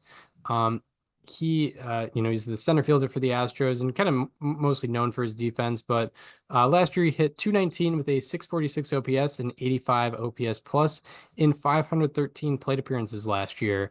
Although he didn't improve his results from 2023 to 2024, he did improve under the surface. He increased his average exit velocity from 86.0 miles per hour to 88.2 miles per hour. He decreased his strikeout rate from 26% to 23%, and he increased his expected batting average 22 points, expected slugging 25 points, and expected WOBA 21 points.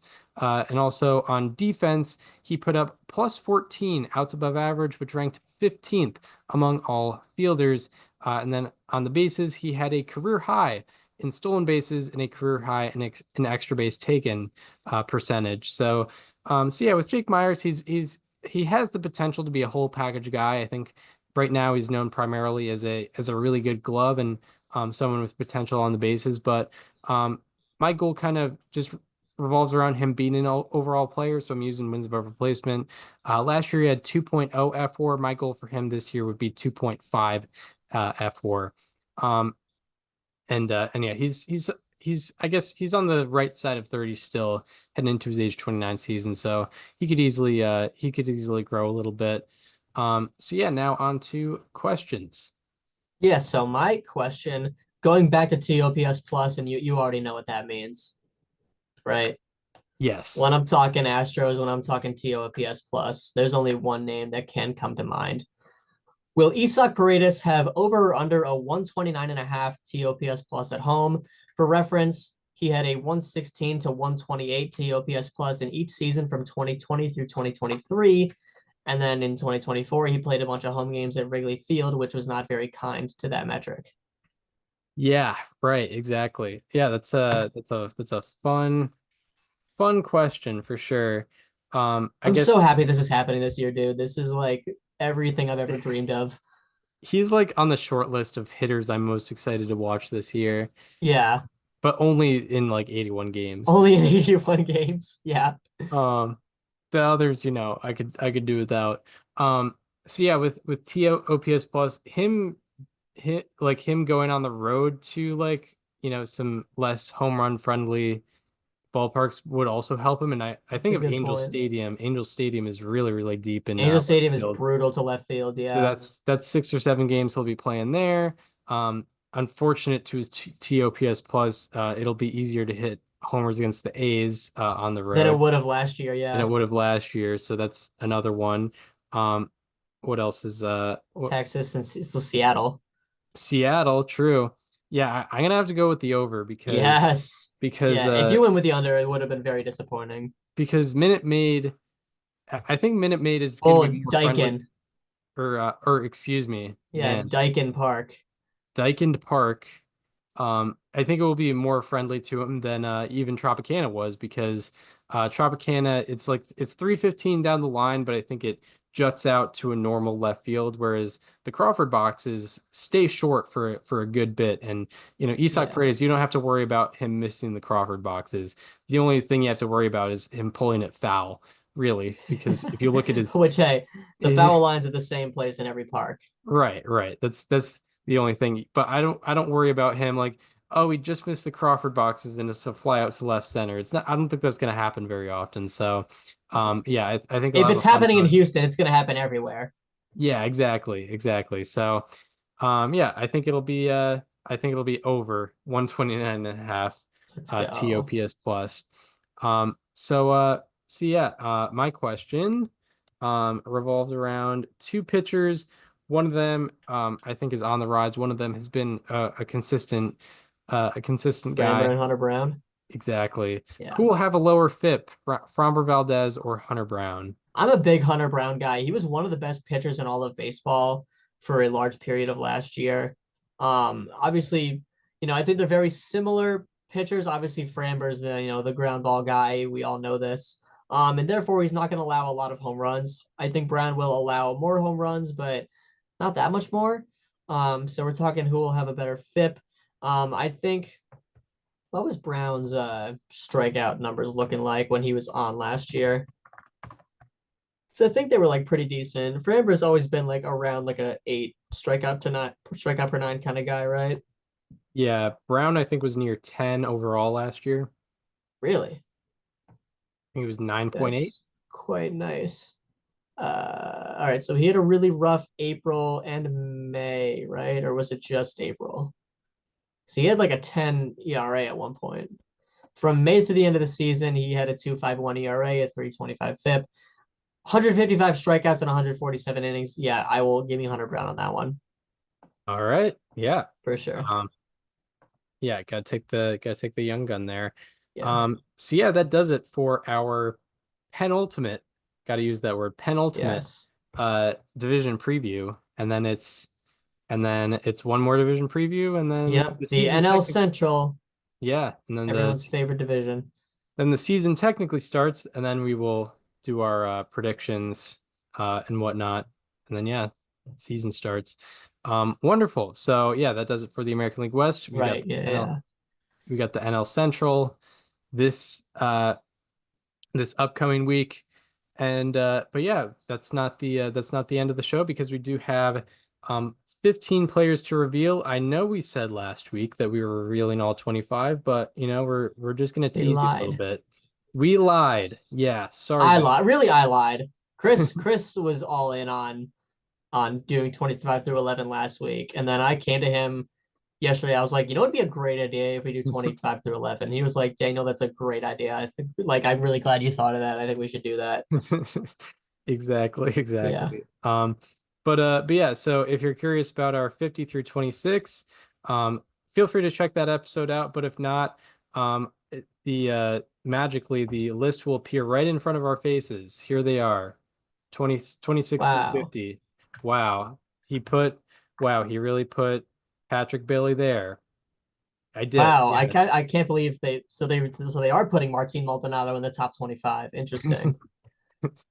Wow. Wasn't sure if he was gonna scratch the 26 through 30 mark, but it looks like no. Exactly. But yeah, that's 50 through 26 for us. But if you want more analysis, definitely go to the episode 348. But yeah, so we have 25 through 11 to to reveal today. And before we get into it, last week I compared how many top 50 matches we had in wins above replacement Oh, yes. with MLB Network. With top 25 matches, it was a lot closer, and you actually had the best showing out of I was every. to say my top 25, I was looking at it this week. I had a nice top 25. Yeah, and so to go over it, in terms of pure F4 top 25 matches, MLB Network had 9, Daniel had 10, I only had 8, and Foolish Bailey had 9. And that's the same for RA9 F4 top 25 matches and 50-50 split F4 top 25 matches. It's those same numbers. And then if you go to B War, MLB Network had 9 top 25 matches, Daniel had 10, I had 9. And then Foolish Bailey had 9 as well. So yeah, you did a good job by putting Gunnar Henderson in your top 25. Just barely. I put him at 25. Yeah, but you had the highest ranking and it paid off for you. So, but yeah, just another example. We have some we sometimes we have some good takes here.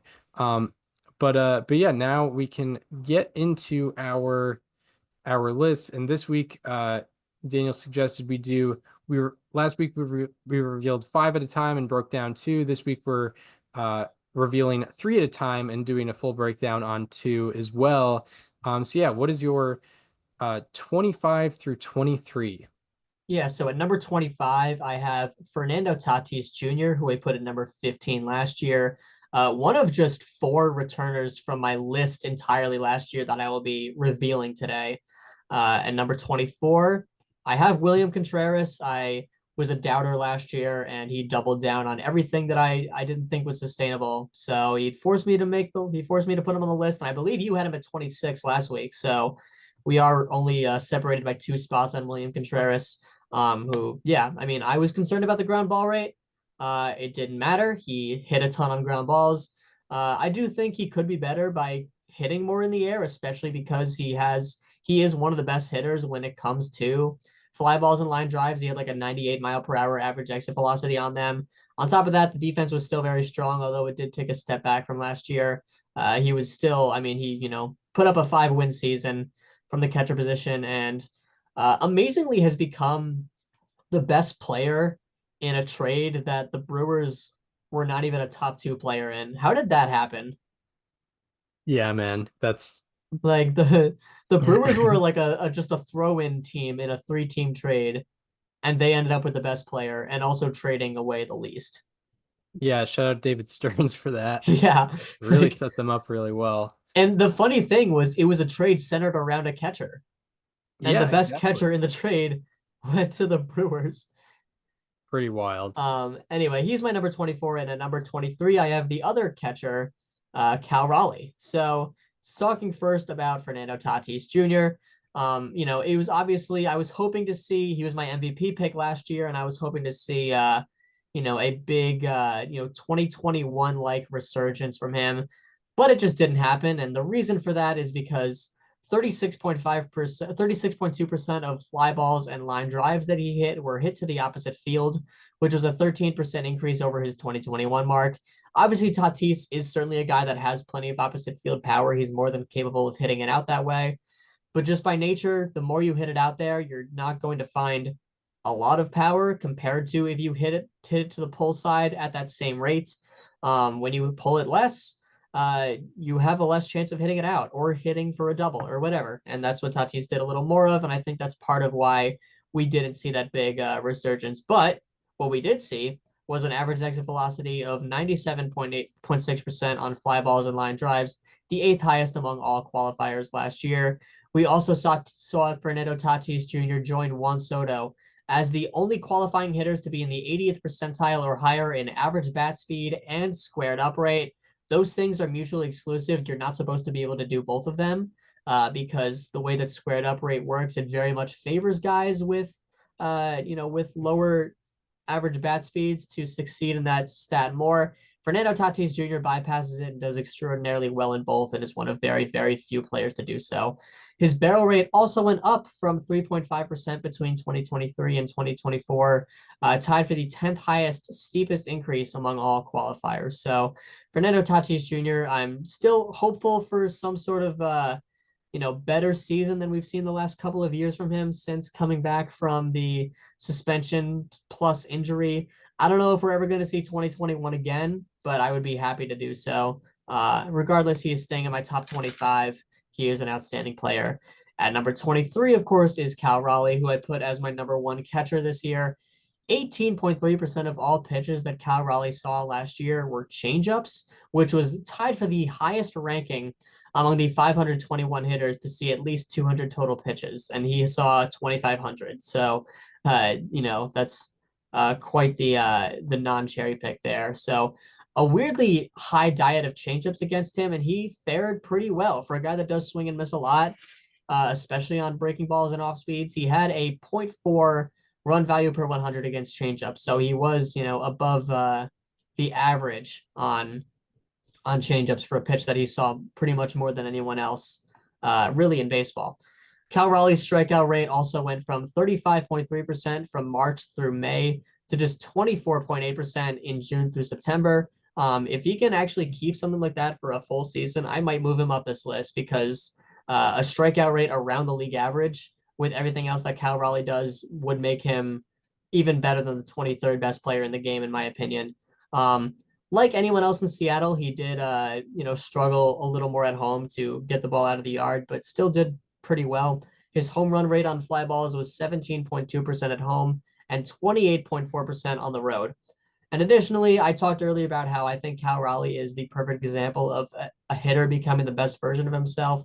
Among the 170 hitters with at least 300 batted balls, he ranked third in fly ball rate at 36.7%, tied for second in fly ball rate overall and pulled fly ball rate at 14.4%, eighth in barrel rate at 15.4%. And among the 101 hitters with at least 100 fly balls, he ranked 10th in pull rate on fly balls at 39.4%.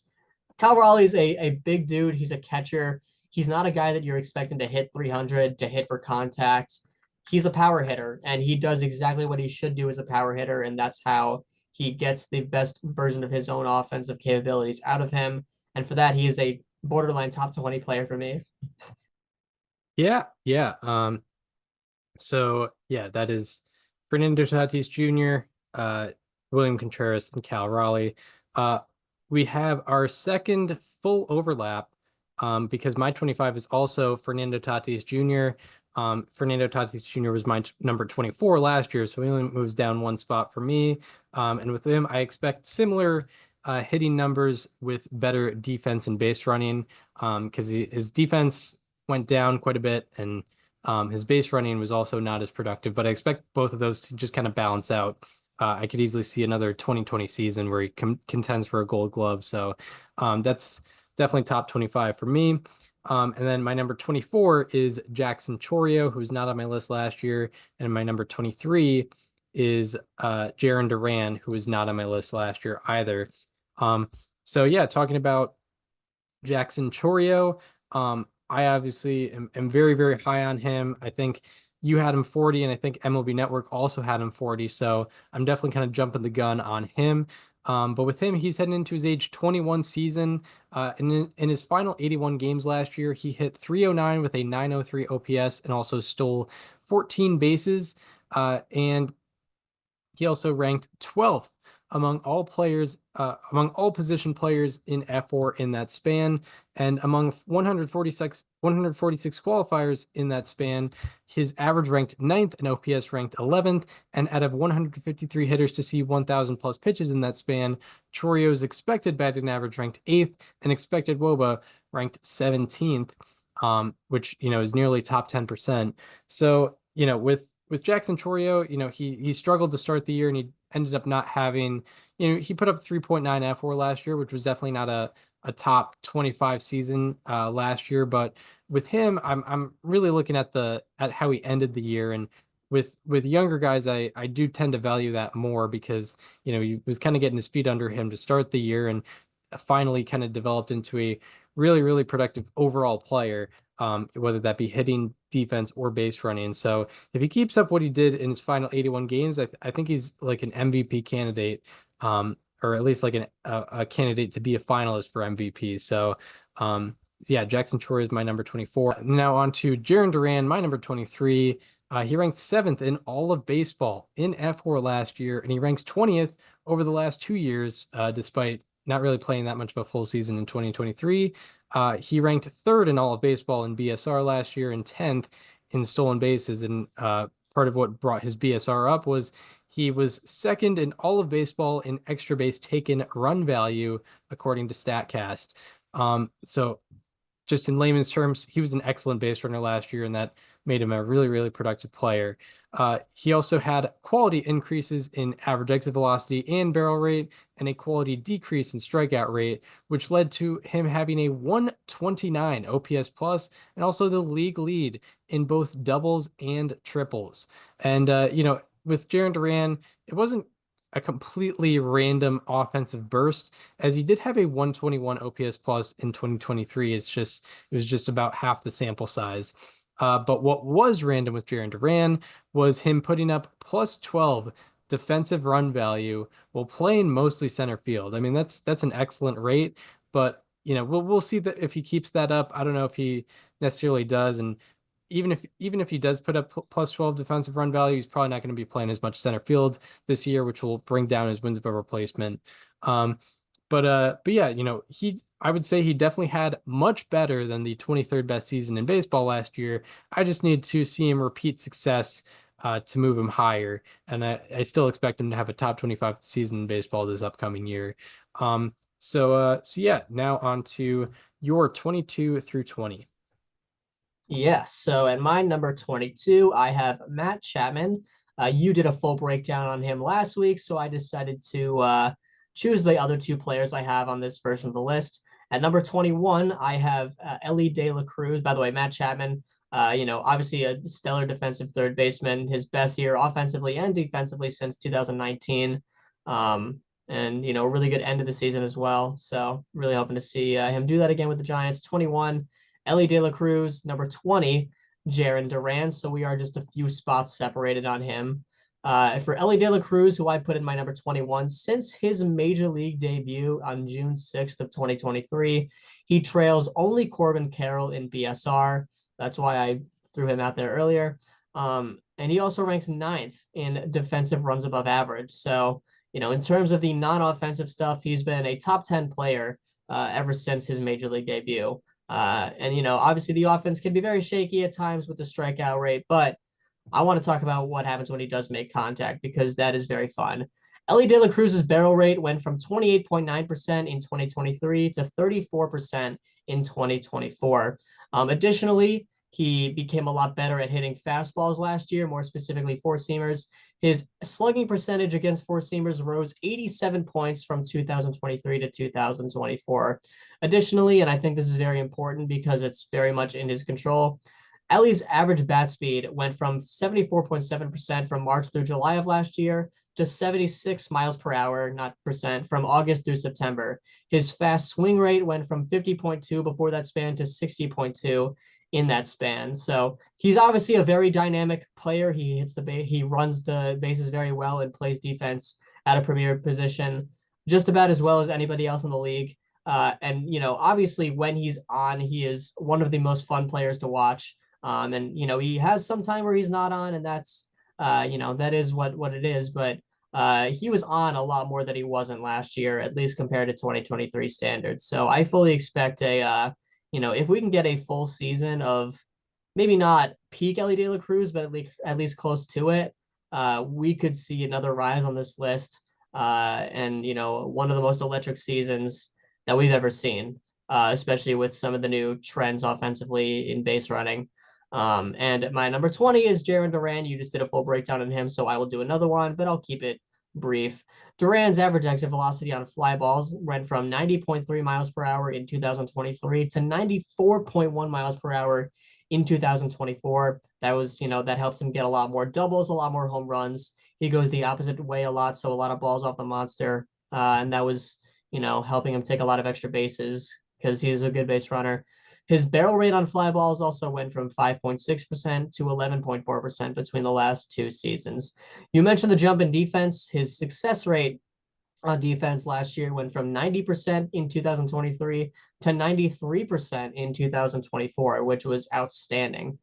Duran's average bat speed went from 72.6 miles per hour from March through June of last year to 74.5 miles per hour in July through September. I thought it was interesting that he was able to kind of turn it up a little bit more as the season went on. And Duran joined Bobby Witt Jr. last year as the only players with 20 batting runs, 5 base running runs, and 10 fielding runs last year. So in terms of Ellie and Jarren Duran, I'm really talking about two very similar players, dynamic guys that can play every way of the ball. Duran does have a better contact ability, which is why I ranked him slightly above Ellie, but they are making my 21 and 20 spots on this list, and Matt Chapman at 22. Yeah, very, very nice. Now on to my 2022, excuse me, my 22 through 20. And I will start off with Julio Rodriguez, who was my number 7 last year. I was probably a little bit ambitious with him last year. I expect some improvement from last year, and with Julio Rodriguez, he always has MVP potential. He could I don't think any of us would be surprised if he just put up a 950 OPS, had like a 40-40 season or something like that, and won MVP. That's always possible from him, so you always have to take that into account when ranking Julio Rodriguez. And then my number 21 is Jackson Merrill, who was not on my list last year. And then my number 20 is Cal Raleigh, who was number 34 on my list last year. And we actually swapped our 20 and 23. Yeah. I have Cal Raleigh at 20. You have him at 23. I have Jarren Duran at 23. You have him at 20. So yeah, I'll start off by talking about Jackson Merrill, who enters my list at number 21. He's heading into his age 22 season. And don't let that youth fool you. He was an amazing player last year.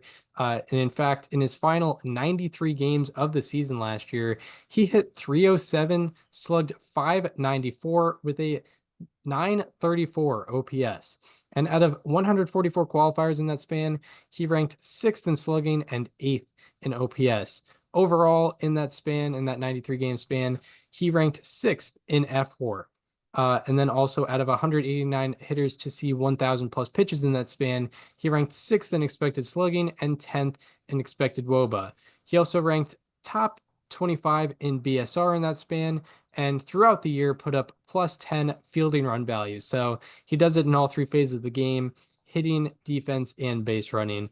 And throughout 2024, throughout the whole year, he was one of 3 players in baseball with at least a 130 weighted runs created plus, 3+ BSR, and 6+ defensive runs above average. The only other 2 players were Bobby Witt Jr. and Francisco Lindor, so Jackson Merrill was the only non-shortstop to put up those numbers.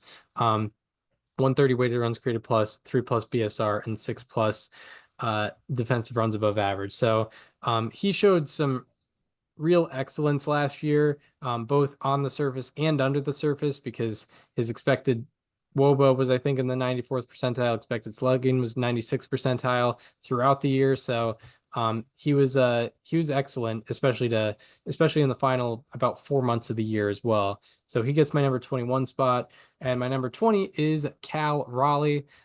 He ranked 17th among all players in F4 last year and ranked 16th over the last 2 years. And he's the only player to combine for 35+ defensive runs above average with at least a 110 weighted runs created plus over the last 2 years. So for someone as excellent defensively as him, he's the only player to be 10% above league average at the plate as well. He also has the 3rd highest defensive runs above average among all fielders over the last 2 years. And last year, with Cal Raleigh, why I'm optimistic about him heading into this year is he really looked good under the surface. It's just he didn't improve his kind of rate statistics on the surface, but if he keeps the under the surface stuff up, I could easily see him putting up like a 125 OPS plus, which would make him really, really valuable, especially as someone who won the Platinum Glove last year.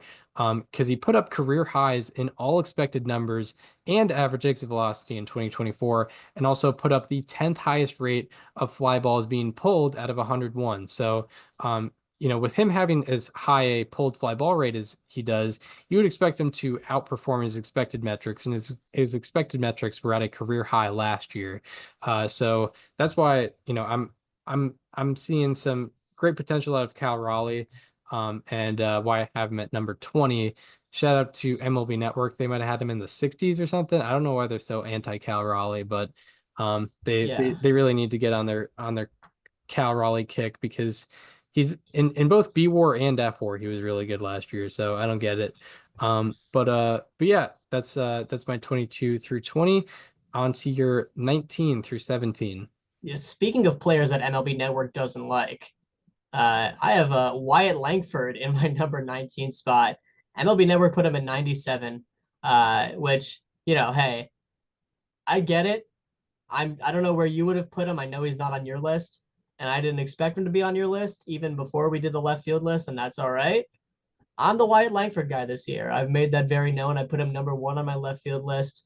I'm very ambitious about it, and I'm putting him number 19 on my overall players list, which will be a very fun thing to circle back on this year, no matter what happens. Additionally, excuse me, I have another ambitious pick. I have Carlos Correa in my number 18 spot, and I have Zach Wheeler in my 17, who was my number 11 last year. So my wild optimism in Wyatt Langford is definitely the highlight of like these lists and everything this year. And I feel a similar way that I did with Bobby Witt Jr. Last year going into the season, where he finished the year strong, and I believe that that's kind of a representation of who he was. Langford's average exit velocity last year went from 88.4 miles per hour from March through June to 90.6 miles per hour from July through September. So, he hit the ball harder as the season went on. Obviously, he was a rookie last year, got off to a slow start as rookies, and, gradually got better as the season went on. He did struggle against four-seam fastballs, but did improve against them throughout the season. His run value per 100 against them went from negative 1.8 from March through July to 0.1 from August through September. But the big thing that I really liked about him is that the last month of the season, he was outstanding. In fact, he was tied with Cal Raleigh for the most FWAR by an American League position player in the month of September. And throughout the second half of the season, Langford pulled 48% of his batted balls, which was 13th highest among the 126 hitters with at least 150 batted balls. He also had a 14.1% pulled fly ball rate, and he pulled 45.5% of his fly balls, which was the 6th highest among the 56 hitters with at least 50 batted balls. I could see him peaking between what Bobby Witt Jr. was between 2023 and 24. Like I'm thinking like a 6-7 win season at like what I could see in like the 90th percentile outcome for Wyatt Langford this year, and I'm gonna bank on it, or at least I'm gonna put some bargaining in it, I guess. Indeed. And then I have Carlos Correa in my number 18, which is another ambitious pick, and I think that's that's really me banking on a healthy season, which is not historically a smart game to play with him, but you know what? Why not? He had some really good numbers last year. Obviously, he came off a really tough down year in 2023. But I'm just going to say, let's do it. Let's see what it is, because I think there's a lot still there.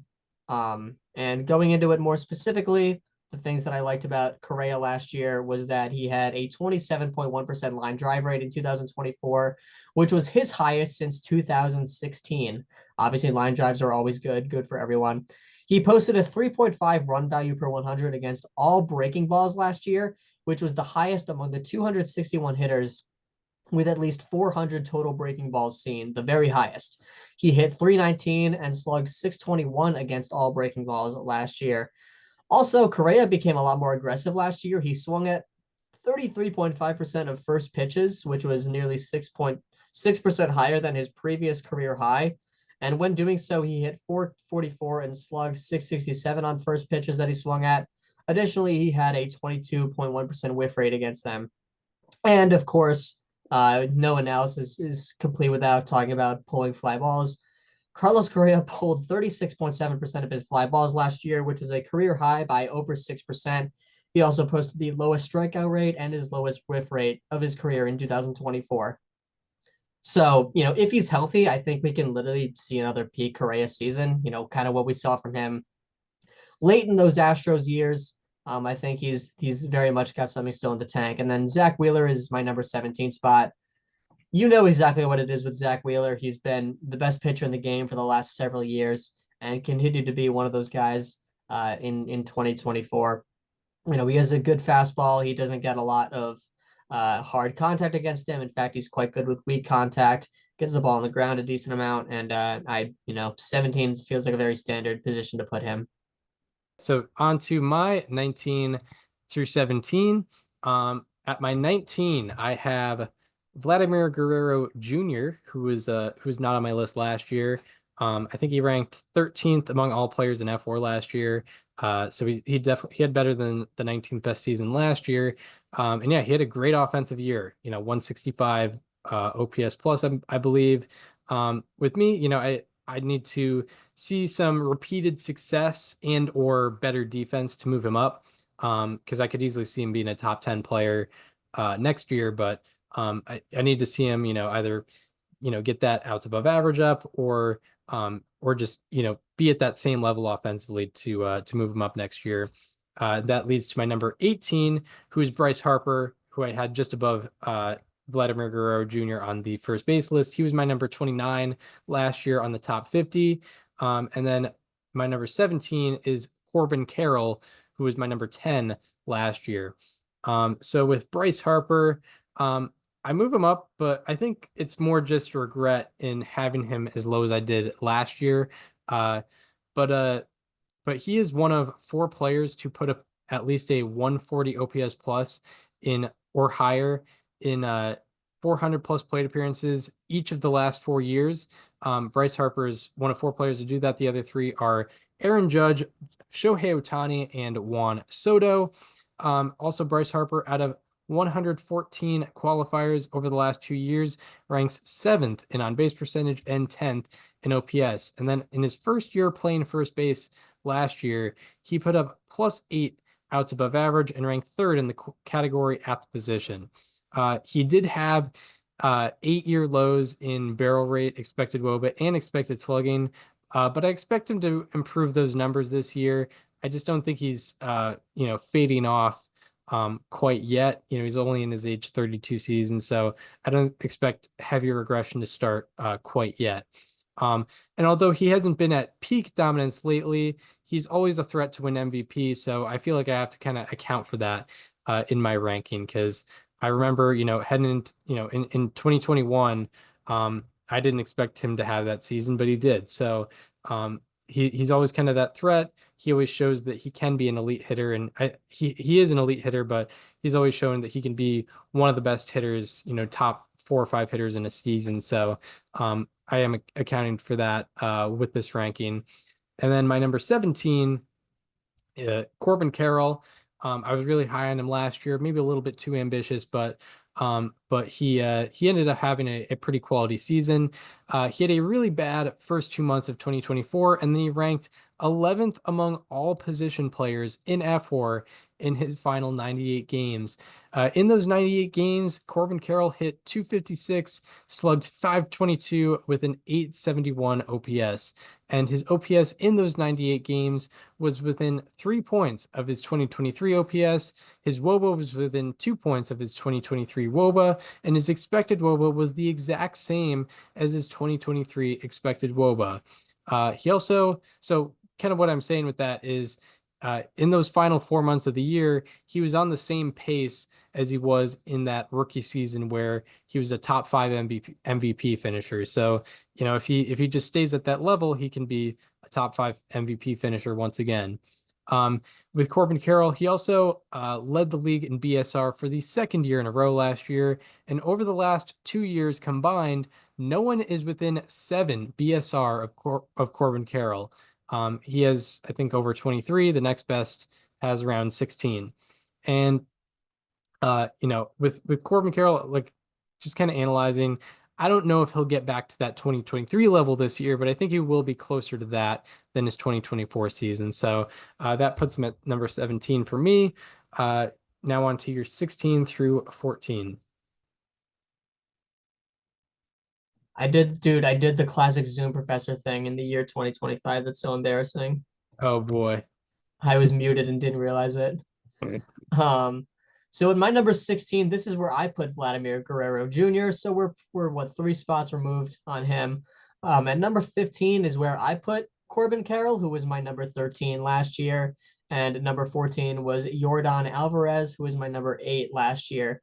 Vlad Jr., I think, going into a contract year, I think we'll have a very, very good season. I think he's going to kind of follow up on what he did in 2024 and, kind of double down on that. Obviously, he recently admitted that he put 15 years and less than 600 million on the table from the Blue Jays, and they decided not to take it. I think that was more than anything his price to be convinced not to go to free agency because of what just happened with Juan Soto. It's impossible not to want to go to free agency, given the situation that just played out there. But he's obviously one of the best hitters in the league. I'd like to see him pull a little more, but he, like I said earlier, he's one of those guys that has, he's perfectly capable of going the other way, and it doesn't matter. So that puts him number 16 on my list. I hope you enjoyed Chris's Corbin Carroll breakdown because you're going to get another one right now. In 2023, Corbin Carroll saw 32.8% four-seamers. That number increased to 37% last year, and he did not hit very well against four-seamers. His average dropped 105 points on them, and his slugging dropped to 205 points. So, yeah, it was a bit of a down year for him, and I think if you're going to diagnose what happened, that'd probably be the number one thing that I point to. But I'm still putting him at number 15 on my list because from July 13th through the end of last year, he ranked 6th among all position players in F4. His chase rate went from 28.6% in March through May of last year to 23% from June on. So he was a lot more patient. He wasn't swinging at a lot of stuff out of the zone, and it was working for him. But the biggest adjustments that were made, his fly ball rate went from 16.7 from March through June to 28% from July through September. His pull rate also went from 35% from March through June to 40.9% from July through September. And in that span, his weighted runs created plus went up from 76 to 139. And I think that the increase in pull rate and the increase in fly ball rate helped him do that. Yordan Alvarez, we have not had a chance to talk about yet because we have him listed as a DH. He is my number 14. Did have a slight down year where he had a 959 OPS. And I think the biggest reason for that was 40.7% of his fly balls that he hit last year were hit straight away, which was his highest rate of any season. Even when you have Yordan Alvarez power, you're not going to have as much luck when you hit it more to the opposite field than you do normally, and that's what we saw last year. But what we also saw was he had a career low in whiff rate at 19.9%. His previous career low was at 22.4%. Additionally, like Correa, like I mentioned earlier, we saw Yordan over the last couple of years become a little more aggressive early in counts. From 2019 through 2022, he swung at 26.5% of first pitches within an at-bat. And in 2023 through 2024, he has swung at a higher rate. He went from 26.5% to 32.4%. And over the last 2 years, at first pitches that he swung at, he's hit 375 and slugged 678. He also had a 778 expected slugging against sinkers last year, which was the third highest among the 279 hitters with at least 50 plate appearances ending on sinkers. His 43.4% ground ball rate against sinkers is below the league average. Now on to my 16 through 14. My number 16 is Ketel Marte, who is joining the list. He was not on my list last year. My number 15 is Zach Wheeler, who was my number 20 last year, so not really moving too much. which I guess is a good sign. And then my number 14 is Paul Skeens, who was not on my list last year. I have breakdowns for Marte and Skeens. So with Zach Wheeler, just kind of wanted to mention he ranks 9th among all players in F4 over the last 2 years. That includes position players, and he ranks 7th over the last 4 years. So he's just had kind of a consistent run of excellence. And I expect him to, I don't think he's someone that's gonna surprise us and put up like 8 wins above replacement this year, but I just expect more really really quality pitching from him in 2025. Even though he's even as a 35-year-old, we've seen with pitchers before they can excel into their mid to late 30s, as exemplified by like Scherzer and Verlander. But with Ketel Marte, as I mentioned, he's a newcomer on this list, and he's propelled into the top 20 because of how excellent he was in 2024. He finished 11th among all players in F4 last year, and played 9 less games than anyone in the top 20 among position players. So that's just kind of saying that he was able to be top 11 despite not having as much of a workload as the rest of the players in that top 20. Part of his excellence last year was his OPS plus went from 127 to 155 from 2023 to 2024. His outs above average went from +1 to +8, and his defensive runs saved went from 0 to +10. So, he had dramatic increases in performance on both offense and defense last year. His average exit velocity increased 2.9 miles per hour, and his barrel rate increased 4.3 percentage points. He was 84th percentile in barrel rate, 96th percentile, and he was 84th percentile in barrel rate and 96th percentile or higher in average exit velocity, hard hit rate, and all expected categories. So with Ketel Marte, I don't necessarily expect him to stay at this high a level, both offensively and defensively, but with how amazing a year he had last year, he gets propelled into the top 20, and I have to expect that he will at least be in the ballpark of what he did last year. So yeah, Ketel Marte at number 16, and then my number, as I mentioned, Zach Wheeler's at number 15, and my number 14 is Paul Skeens. He's a newcomer to this list as well. And he debuted on May 11th last year. And from that date forward, he led all qualifying major league starters in ERA, strikeout minus walk rate, expected FIP, and SI ERA. And then he also ranked second in FIP among those qualifiers. Also, among 62 pitchers with 2,000 plus pitches thrown in that span, he had the lowest expected batting average, expected slugging, and expected WOBA against. So he was the best, no matter where you look at it. From the time he debuted moving forward last year, he was the best among pitchers. He also had a higher ground ball rate, higher pop-up rate, lower average exit velocity against, and lower expected numbers against him with runners in scoring position when he pitched. So yeah, Paul Skeens, he debuts on this list at number 14. I'm sure you'll have more to say about him later, but yeah, he was the best pitcher from when he debuted on last year. So if he continues at this rate, I think he'll be top 10 next year. So yeah, who is now onto your 13 through 11?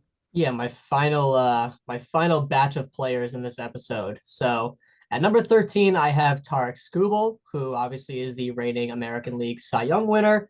What a terrific season. I mean, something that we were hoping to see. Obviously, you predicted him to win the award, and we got to see the awesome FIP guy with a small sample size the year before put it all together, which was just pretty cool. The fastball was obviously electric. He was on at the most important times. So one of the most fun pitchers to watch, and he is my number 13 on this list. My number 12 is Ketel Marte, and my number 11 is Paul Skeens. So guess what? I am breaking down Ketel Marte and Paul Skeens, the two guys that you just talked about. So Ketel Marte obviously had a remarkable season last year, improving just about every aspect of his offense. Starting with his pull rate, he increased his pull rate from 42.2% to 47.4% between 2023 and 24. His average exit velocity on pulled line drives and fly balls went from 96.8 miles per hour to 99 miles per hour, which, helped him in that power surge that he had last year. He also improved his defense quite a bit. His success rate in the field went from 71% in 2023 to 75% in 2024. One thing that Ketel Marte also drastically improved on was the shadow part of the strike zone, right? What that means is the area between kind of the edges of the strike zone, some of it in it, some of it out of it. I think a lot of at-bats are won and lost in that zone, and Ketel Marte won a lot more last year. He went from hitting 249 to hitting 292 in that part of the zone in 2023 to 2024. And he went from slugging 403 to 542. So he did much better in that part of the strike zone. And additionally, this is the biggest thing for me. Ketel Marte had a 96.8 mile per hour average exit velocity on fly balls in 2024, which the career average for him before last year was 90.2. So he didn't just go up from his career high. He went up that much from what he'd been doing his entire career before that. Also, before last year, his hard hit rate on fly balls was 32.9%. Last year, it was 62.4%. His previous career high was 48.2% on his hard hit rate on fly balls. Additionally, between 2023 to 24, his barrel rate on fly balls went from 19.7% to 36.6%. So he hit the ball hard. He hit it to the pull side. He played better defense, and he earned himself a top 12 spot on my list. As for Paul Skeens, from the time he made his major league debut through the end of last season, he had a 196 ERA, which led all qualifying starters. He also led in K rate minus walk rate with a 26.8%. What I love about Skeens is that he is such a unique pitcher in terms of his velocity, but also his arm slot. He threw 56 pitches last year at 100 miles per hour or higher with an arm angle below 25 degrees.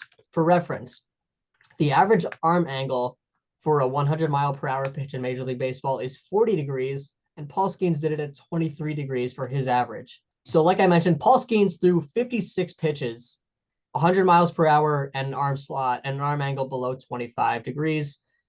Since 2015, only Hunter Green and Luis Castillo have done so even once as starters, and they've done so a combined 19 times in the last 10 years. Paul Skeens did it 56 times last year alone. So very unique in terms of the arm angle, the velocity, and the workload, with something that we really haven't seen. I'm going to be honest, probably in Major League Baseball history. I know that it's technically since 2015, but I'm going to tell you right now that no one before 2015 was doing that. Paul Skeens had a 248 expected WOBA last year, which was the lowest among the 170 pitchers with at least 1,250 pitches thrown. It was also the third lowest among the 202 pitchers with at least 2,000 pitches thrown since 2015 at age 25 or younger, and he was 22 last year. According to Fangraphs, Paul Skeens is one of two pitchers since 2002 to post 130 innings pitched, a ground ball rate above 50%, and a K rate minus walk rate above 25% in a season. Only Clayton Kershaw has also done so in the last 23 years. So Paul Skeens had a profound rookie season. He is set to pitch his first full season, and he is already one of the most accomplished pitchers, at this stage of his career in really Major League history. So very excited to see what he does in his first full season. He is getting the number 11 spot on my list. Yeah. On to the final three players we'll be discussing.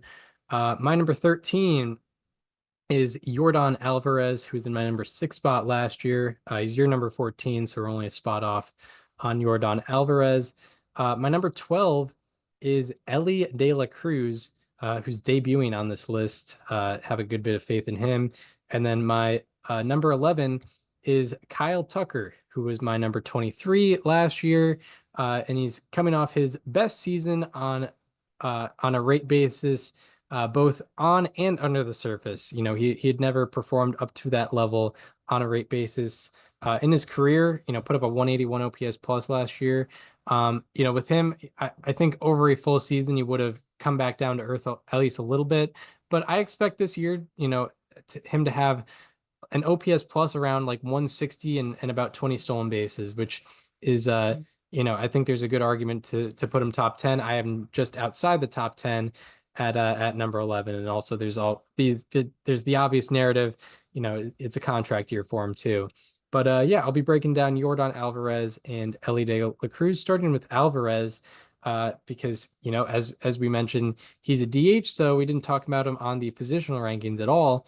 But yeah, with Yordan Alvarez, over the last 2 years, he is hitting 301 with a 973 OPS and a 171 OPS plus. Out of 118 qualifiers over the last 2 years, he ranks fourth in on-base percentage, third in slugging, and third in OPS. And out of 256 hitters with 2,500 plus pitches seen over the last 2 years, he ranks fifth in expected WOBA and third in expected slugging. So kind of on all metrics, he is a top 5 hitter in baseball at the very least. Also, among these 256, he ranks 9th in average exit velocity and 10th in barrel rate.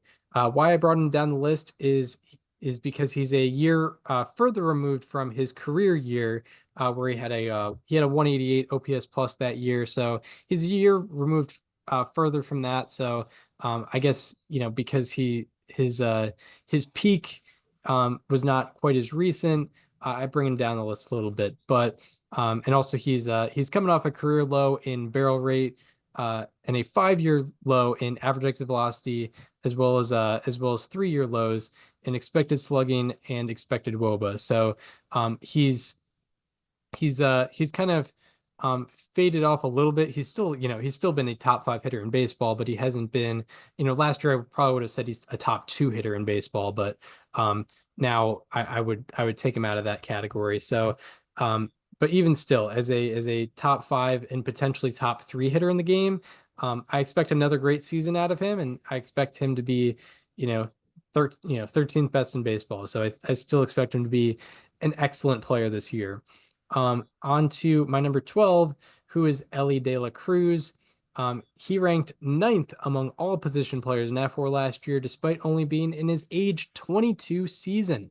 He obviously led all of Major League Baseball in stolen bases last year, and he also ranked 5th in BSR. He also became the youngest player ever to have a 2060 season.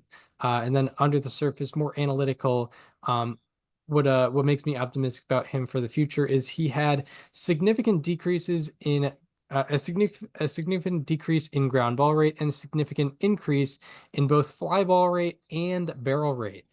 He also ranked 9th in all of baseball in defensive runs above average, because he did have 15 outs above average as a shortstop, which is just excellent. So he's doing it in all 3 phases of the game. He was also 90th percentile in bat speed, 88th percentile in average exit velocity, and 86th percentile in barrel rate. So he does show the great potential to be really excellent as a hitter too, based on the fact that he hits the ball really, really hard.